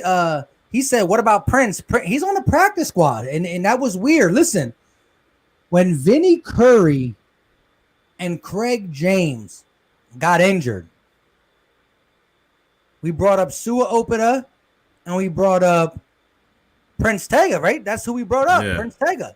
Yeah. So we saw something in Prince Tega. We put him on the practice squad and we brought him up. I think he's raw. He's raw. You're talking about a rookie with no training camp. You're saying, whoa, Jack Driscoll's a rookie with no training camp. There's still different scouting in the sense that we picked Driscoll in the 5th round. We took Prince Tega undrafted. So there's potential, but there's something missing. And so that's why I think they're kind of hesitant on Prince Tega. But look, the offensive line against the Bengals should be fine. Yeah. And shout out to your guy, Eagle Slayer. Yeah, Mixon again with that bad offensive line. Hey, he does what he does. He got the bag and he got to do it. But I want to say something to your point, and I lost it a little bit. The last thing you said was about what did you? I talked about the passes. I talked about he threw over 62. Yeah, listen. Joe Burrows is a guy who, again, he just threw. Carson Wentz had to throw 50-some passes. Joe Burrows, you're seeing a lot of young Carson Wentz and Joe Burrows. Now, he's not prone to throwing an interception, and he will scramble on you. So the containment got to be at an all-time high. We all know that the Eagles D-line allows running quarterbacks to get them key third downs, the big plays. We got to watch that. But he holds the ball long. We got to get there with our D-line. Is having Jalen Hurts backing up Carson Wentz a curse or a blessing? Mike. Listen, for people, I would still say I didn't support the pick because I thought there was something we could do. Here's my two guys I'm looking at. Zach Baum for the New Orleans Saints, who really hasn't got much playing time yet. But Christian Fulton out of LSU, cornerback, who plays for the Tennessee Titans. These are guys I'm watching because these is who I would have picked, one of them two, with that pick. But listen, if Carson Wentz goes down later in the season, Jalen Hurts is our guy. He goes down tomorrow, probably Nate Sudfeld's the guy. Actually, it just depends who he has dressing because he dresses different people each time. However, I will say this. People say him being behind them is messing with Carson Wentz's psyche. You can't have that mindset. If a guy behind you messes with your psyche, but then you're not that mentally tough, and that don't rock with Philly, one. It don't rock with a lot of NFL teams. You got to be bigger and stronger than that. You got to want to show that, well, listen, I ain't scared of nobody. My position is sealed because this is what I do. Now, Philly fans are Philly fans, and a couple bad passes is what it is. But Carson Wentz gave Philly fans the reason to say, bro, what's going on? He gave it to him. So it's up to Carson Wentz to get it out. I'm a big Carson Wentz supporter, but at the end of the day, I'm all about the shield. It's the shield. Yep. And I love McNabb. I love Brian Dawkins. I love Brian Westbrook. I love Reggie White. I love Randall Cunningham. I mean, they're all gone. And Cunningham was when I was super young. You know what I mean? It is what it is, though. So, the backup quarterback has been important in Philadelphia Eagles history. I mean, it got us a Super Bowl. We can't forget that. I still believe Carson Wentz was huge in that Super Bowl run because Nick Foles needed home field advantage and all that good stuff. But, like, bro, you can't sleep on the backup quarterback. How do you feel about it? Look, after we picked Jalen Hurts, like I mean, the Eagles were excited about it. Obviously, like over the top excited about it, which I really didn't get. But I was actually looking for KJ Hamler to get drafted. That's what I was kind of looking for. But I was really seeing what Howie was saying a couple weeks after the draft, and like I understand, like. It's not expensive to go. It's expensive sometimes to go out for free agent quarterbacks, like to have like a Josh McCown, like even though he didn't get paid much. But you look at guys like on the Saints with Drew Brees getting that $50 million for the next 2 years. You got Hill, they got 2 years, like 12. I think it was like $12 million, something like that, guaranteed. And then you go out and get Jameis Winston. Like you got to do all these moves. But I get why they did it. They did it so you have a backup quarterback in there 4 years with a 5th-year option. He's in the system. He's with the guys. So a backup's not coming in like has had no game time with all the no chemistry. I understand that, but at the end of the day, like it's a second round pick. Your first and second round pick should be on the field. Your third, fourth, fifth rounder should be role players. I mean, that's at the end of the day, that's where it all comes together. But they're doing everything backwards. Like we have a second and third round pick right now that's not even playing right now. The Eagles are rewarding players for past. They're not rewarding them for year-by-year basis. I think that's a huge thing as well. It's like you did something really good a few years ago. Well, you're going to get an extension. You're going to get paid, or you're going to get a nice bump. That's the issue I'm having. They've had favoritism on the veteran guys more than the young players. Like if a veteran guy gets hurt, we got to go in free agency. We got to go get somebody. Not just, you don't just throw somebody, you should be throwing somebody in there. Like you got to see what you got, because you can't be paying everybody left and right. You don't build a team through free agency. Free agency is to fill your needs, your gaps at the end of the year, or the guys that you really need that you're not going to hit on the draft. And that's a different story. But when it comes all together, and in the end, before the season starts, you got to have the right guys on the field. And with these picks, I mean, you take the 2017 draft, you really have nobody except Derek Barnett and Nathan Gary coming out of that draft, and that's really where and Derek Barnett's worked out for us, but not really.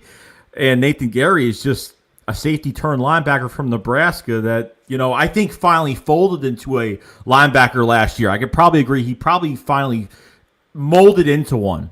But as of right now, we just don't have the right pieces. I still think we're missing some pieces, but they need to get right with this roster, but it's too late now. We need to go into this game, go into week 3, got to beat the Bengals, got to get this done. And that's it. Like, at the end of the day, like you said, the shield is all that matters at the end of the day. Like, you can love the players. Whatever's good for the team, I will agree with anything they do. Even if we hate it, it might work out, it might not. They've done stuff to piss us off. They've done stuff to make us happy, but we haven't seen any magic trades. We haven't seen that Howie-esque. We haven't seen the magic, and it really hasn't been there. I think he's afraid. I think he hasn't really took any chances. I think it's just really not there. And I think we just know he just can't evaluate talent, period, to be on this roster. And you've made pretty much the example of drafting J.J. Arcega-Whiteside, and that's a perfect example. So whatever the team wants, I agree with, but, or I'll try to agree with it and try to go past it, but This is a must win. I mean, honestly, every week is a must win to be 1-0 every week. But this game for week 3, it's very important. It's diehard important. It's desperately important that we need to play, at least try to play well and beat the Bengals. Because if we don't, something is going to happen, and it's not going to be good. I agree 100%. Like this, look, last week was a desperate win. Could have been a desperate win because 0-2 is ugly. Haven't done it under the Carson Wentz, Doug Pederson era. 2015 was the last time we did it. But 0-3 is a different type of ugly. It's a different type of check the management. They're going to start. Jeffrey Lurie is going to start from Howie Roseman to Doug Pederson to every staff member to every player on this 53-man roster if we start 0-3. The old guys, not the young guys, but the old guys will all get looked at, including Carson Wentz. So I'm not ready to give up right away after that with Carson Wentz because, again, I think we put our money where our mouth is and we have to just check out all the available situations. And if a trade option for Carson Wentz to an offensive coordinator that's like, hey, if I get my hands on Carson Wentz, I can do a lot of good things with him. Well, then you still got to show confidence in the guy. You can't pull confidence away and expect a first-round pick from Kyle Shanahan. Because, think about it. Maybe Carson Wentz goes over there instead of Jimmy Garoppolo. What could he do with the run game and the defense and Kyle Shanahan calling plays? I don't know. Don't want to think about it. It is what it is. However, you win this game, you're 1-2. Let's play it out. Listen, I'm a gambler. The Giants play the Niners. Giants stink, but the Niners are so beat up. I think the Giants can take the Niners. So the Giants are 1-2. Washington plays the Browns. L. The Washington football team is 1-2. The Dallas Cowboys play against the Seattle Seahawks. 1-2. The Eagles beat the Bengals. 1-2. We could be looking at the NFC East at a 4-way tie at 1-2. Now that still will put Washington football team ahead of the division because of the blah blah blah blah tiebreakers. But you're looking at a 4-way 1-2 division.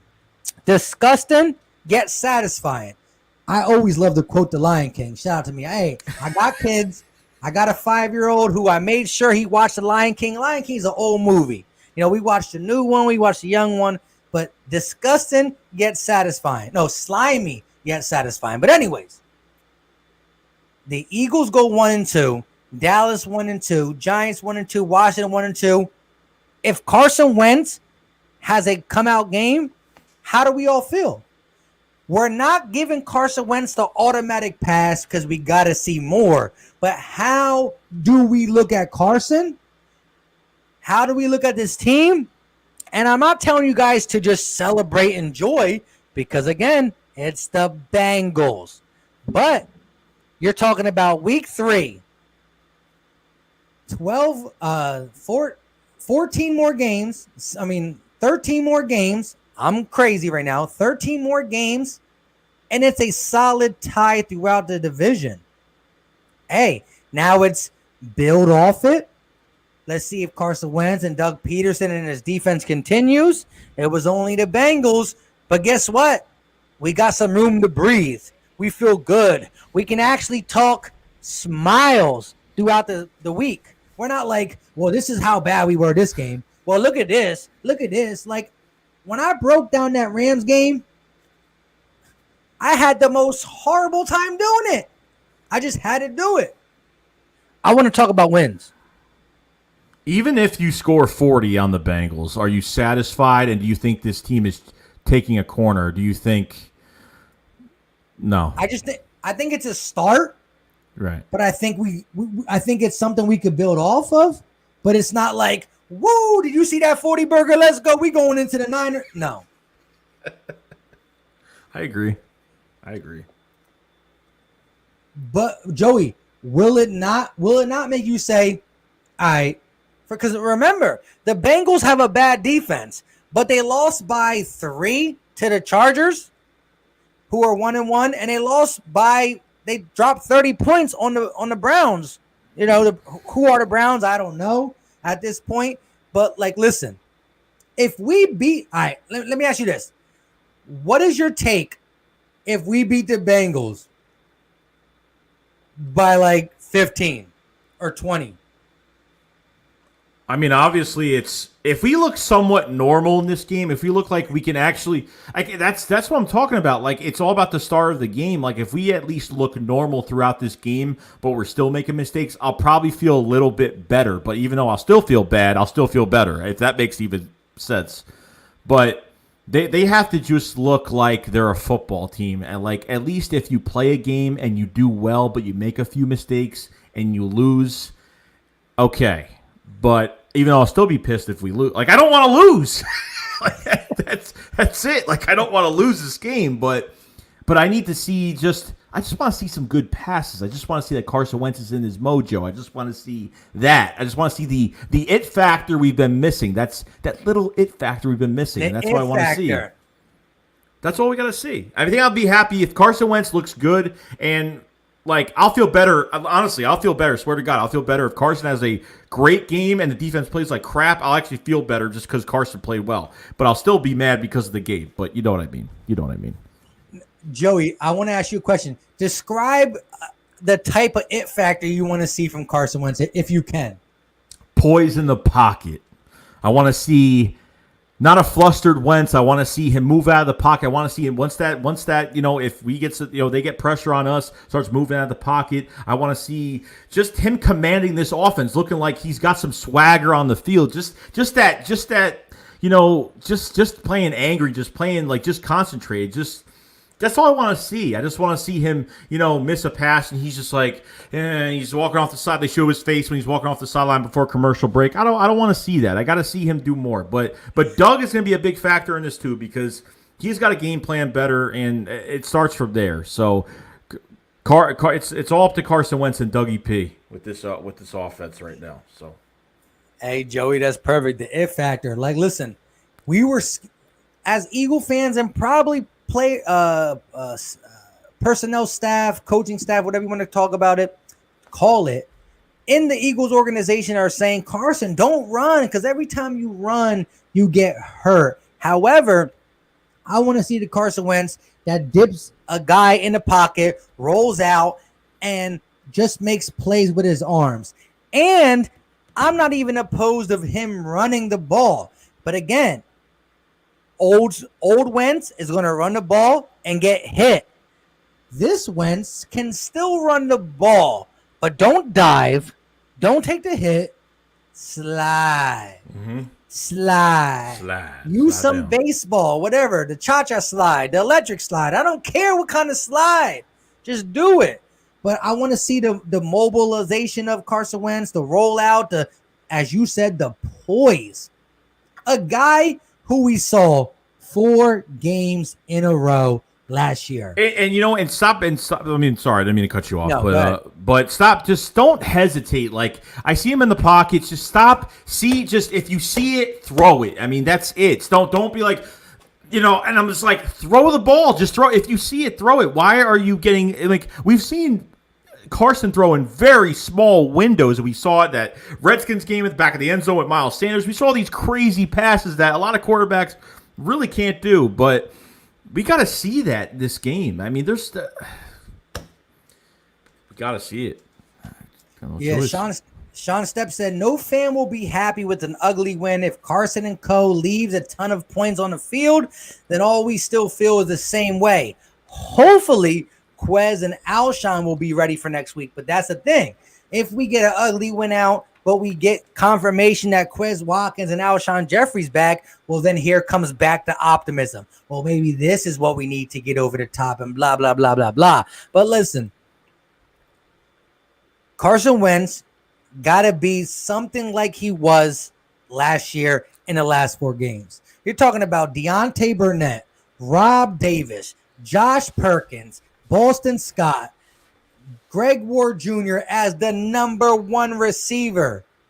Zach Ertz injured and was able to command the troops. It was against the Giants, Washington, Cowboys, Giants.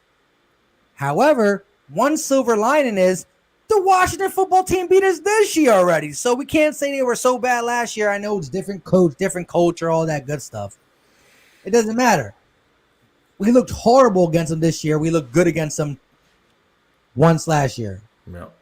Or twice, but once at the end of the season. We just need a guy who's, like you said, is going to be poised, take accountability, not lose the game. That says this: Carson Wentz makes a couple good plays, but if he's feeling it, blah, blah, blah, you know what? I'm going to live to play another down. We'll punt the ball away. Let's trust our defense instead of throwing a pick and having our defense in a bad situation.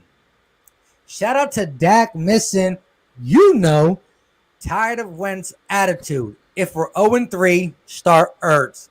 I know this guy just got in here, and he's just saying it because, listen, we've been on the Hurts Wentz highway. And 0-3 start will decide us. There'll definitely be talks. But I don't know. I mean, I'm not just riding Wentz jockstrap, but at the end of the day, if we're 0-3, the season is most likely over. You want to see Hurts, but when do you want to see him? You want to get him some more routine. You don't want Hurts to come out there and look bad too, and now Philly calling for Hurts' name too. Like, put Hurts in a better situation. We have to let Carson Wentz play, hopefully some good snaps, so you can auction him off. Listen, if we're 100% done with Carson Wentz, we got to auction him off. Like, we're not going to release him. We can't even think about getting rid of him releasing wise until 2022. You know what I'm saying? So if we're going to get rid of him next year, it got to be a trade. Get something back. So you got to auction him off.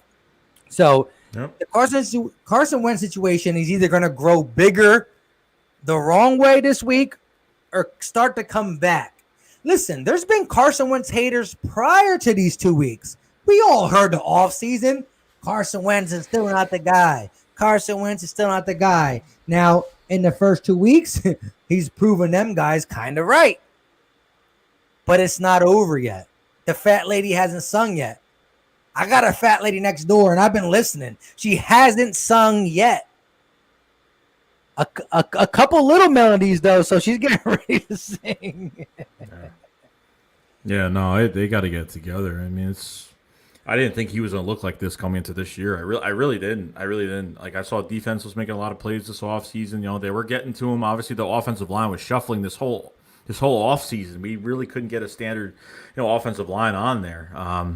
They just got to make better decisions. He's got to make, Carson's got to make better decisions on his reads, and just throw the ball and just get it out there and stop being afraid. Because I don't want to say he's afraid, but he looks like he's afraid. He's hesitant. He's afraid. He just can't. Does something happen at home? Is there something going on that we don't know about? I don't know. It could be something we don't know. But I think at the end of the day, the weeks are just gonna show. And I don't think throwing Hurts in there is gonna fix our problems. It's not. It's not gonna fix our problems. He's not gonna come out. It's gonna be like a whole nother a Nick Foles situation all over again or whatever. I haven't talked about that guy in a long time, and that's just like cutting it. But if we know he's done and he's just not going to get it back, we'll know. I think you would have to wait. Like, I think week 4 or 5 is like the limit. I mean, I was giving myself this week to be the limit, but we're just going to have to see. If he doesn't even look like he even got this much better from these past 2 weeks and getting his mind straight, then we're going to be in a lot of trouble. Hey, yeah. And like I said, shout out to everybody. We still got 151 people watching. Maybe people just jumped in. We've been going 2 hours and 5 minutes strong. We about to give our closing thoughts. But before we do that, make sure you smash that like button. And when I say 151 people, you're probably looking in your chat like, no, it's not. We're live on 2 channels. We're live on the Philly Talk podcast, and we're live on Joey Shake 72 channel. So do us a favor. Wherever you're watching, if you haven't done it yet, click the X button off the live chat, smash that like button, come back in. We're going to give our closing thoughts. And if you haven't checked out the other person, go watch a video. My last video is my Eagles preview. His last video is, go ahead and tell him what it is. I forgot what my last video was. I make so many videos every day. Yeah. I forget, honestly. So, hey, there's times where he put out 3 videos. So listen, if you're on my channel and you love Eagles content and you can't get enough of it, listen, I give you 1 video a day. Sometimes Joey will give you 3. So definitely check my guy out. Appreciate it, man. Check out Philly Talk Podcast, but really it's a big come up for him. I mean, this year has been very successful for him. So if you guys haven't, the Shake Squad Army in my channel, if you guys have not checked out Philly Talk Podcast, and he's doing more than what I'm doing. I mean, he covers the Sixers. I mean, I don't even have time for that. I can only cover one team, and that's it. But especially with his breakdowns and what he does, it's very, very professional, and he knows his stuff. I mean, I don't know if you played football in the past, Mike, but I played in college for 2 years, so I kind of somewhat know the game, obviously. But I think a lot of these Eagles YouTubers have been really on the big come up. I think Philly Talk Podcast is one of those very successful channels that pretty much you get a little bit of everything. Even every Eagles YouTuber brings something different to the table. Philly Mike's got a lot of passion for this team, and I hope to get on this channel a lot more. I think we have a lot more to do. So. Oh, yeah. Listen, this is the first collab with Joey Shake 72. We will definitely do more of this, probably some pre-games, some post-games. Like I said, this was just thrown out there. I was not prepared. I came on my own channel talking about doing a 30-40 minute stream. My man Joey Shakes was in the comments. I said, you available? Let's go. Yep. Like Joey Shakes says, I try to bring a little bit difference. I know I try to break some news, some stories, and also gave you some game footage because, sometimes you just want to know what happened. Where did it go wrong? Because when you listen, there's times I watch the game and I'm like, we sucked here. But when you watch the all 22, which again, it's a Game Pass access to NFL Mobile. Anybody can watch the all 22, but it's $100 fee. You pay $100, you get it the whole year, but then you get the coach film. And then by the coach film, I do my own little metrics and break down the game and say, wow, like that, like I said, that 40-yard run, there were so many things that went wrong. If one thing went right for the Eagles, it probably changes. And it's just mind blowing when you actually see it. It sometimes it hurts the soul even more. But yeah, man, definitely Philly Talk Podcast subscribers, go check my guy Joey Shake 72 out. He's been here for a long time. He's been here probably right around or even longer than Philly 500, I believe, right? 2000, I think, yeah, because I started in 2016. That's when I started. Hey, so you got to be a Wentz guy. Yeah, I was. I am still a Wentz guy. But He's like, I am. But but pretty much on my channel, I'm mostly a news guy, I guess, but I've upgraded the channel over the years. Obviously, you check my videos from day one. It's a huge difference to now. I think everybody is like that. You look at your old videos and you get cringy every time you watch them, and it's like really weird. But I pretty much like I do my post games. I might do a live stream during the game this Sunday. I don't know yet. I'm trying to find a day to do it. I'm around a lot of people, so I don't know if I'm going to do it. I'm hoping to do it this Sunday, but every Saturday I do my Q&A. I'll be doing a Q&A tomorrow at 7:30 p.m., so don't miss that. And I have a pretty bad mouth, too, so when these live streams come on my own, it gets pretty bad. So if you guys are not into it, it's pretty bad. So, yeah. But there you heard it. 7:30, is that what, Eastern time? Yes. 7:30 Eastern time. Go sub them up and go check it out. I'm not going to be on that with him, but you'll definitely see me come in the chat and always show my guys some love, some support. But this is the first collab from me and Joey Shakes. And again, I told you I don't do late night streams because I'll be on the grind, but I had to take it in with you guys. I bring in my whole, new thing. I'll make sure I'm not as white next time. I'll figure it out. But hey, shout out to Joey Shakes. Like I said, let me get this one real quick. Dak missing, $1.99 super chat. We're not going anywhere. Let's rebuild. I know. I had to say that word. Go ahead. That's a bad word. Rebuild is just. I like to think of it calling retooling. a tweak. A little bit of a tweak. A little tweak. No, but listen, that's the thing. We thought we could tweak it, and so far, we're not. But hey, Sunday's game is going to be gospel. It's going to be are we selling? Are we buying? Are we destroying? Are we building? What are we doing? We'll find out this Sunday. Like I said, smash that like button for wherever you're watching it. But go ahead, Joey Shakes. Let us know your closing thoughts on this whole stream. Week 3. Give us the closing thoughts. And wait, give us your closing thoughts and also let us know what you got coming up for your channel. At the end of the day, guys, go into this game with a good attitude. And look, I know it's hard. 0-2 is hard enough. Go into this game with a good attitude. Carson needs to get this offense on point. We need to get this offense on point. Just get this done. The running game's got to be there. The play calling can't be predictable. We gotta look like a normal football team here. And it's do or die for the Eagles. The big week this week. So defense has to be stout. We gotta get to Joe Burrow. Hopefully get some picks. Hopefully Darius Slay can lead the way, and that's what I'm hoping. We can at least get Joe Burrow off the back. Trying to get some pressure on him and do some good things there. And we at the end of the day, we just got to play football. We just have to play football, no turnovers, and it's obvious what we have to do. But Carson Wentz is the most important piece, obviously, so what has to be successful to make all the other pieces work in this offense.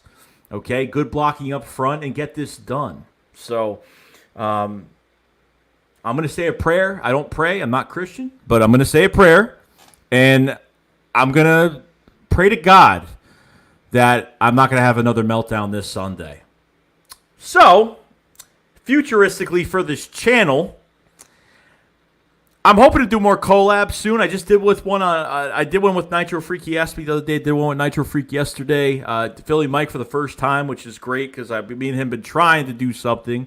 But hopefully do a big collab soon because I actually really did enjoy with Lord Brunson's channel. It was a lot of fun. I thought it was pretty cool because it's nice for us all being together and just giving our insights of what's to come. And really just going to have news post-game after, hopefully a live stream during the game, a post-game afterwards, and then doing a big live stream Sunday night as well. Don't know what time, but you'll see a post for that. So that's what's coming this weekend. Hey, definitely. And like I said, either we're going to I think the guys are willing to do another round table. It's going to be a forward thinking round table or a downgrading round table. So we're gonna see that. And again, I go by Philly Mike for the Philly Talk podcast. And like I said, establish the run. The run game is going to be so key. I know all eyes are on Carson Wentz and Doug Pederson, and I understand why. But to win this game convincingly, run the ball, and I guarantee Carson Wentz, even with guys like JJ, Greg, Ward Jr., even John Hightower and Deshaun Jackson will be running free because the play action is going to be so deadly. Because, listen, the Bengals got to sell out to stop the run. If the run don't work, they don't got to sell out. If the run works, they got to sell out. So listen, check my game film breakdown. Eagles versus Bengals. We run the ball healthy, we'll be good. And on my channel, I will be doing a pregame before the game. I don't know what I'll be doing in the game. Hopefully not crying like a little baby.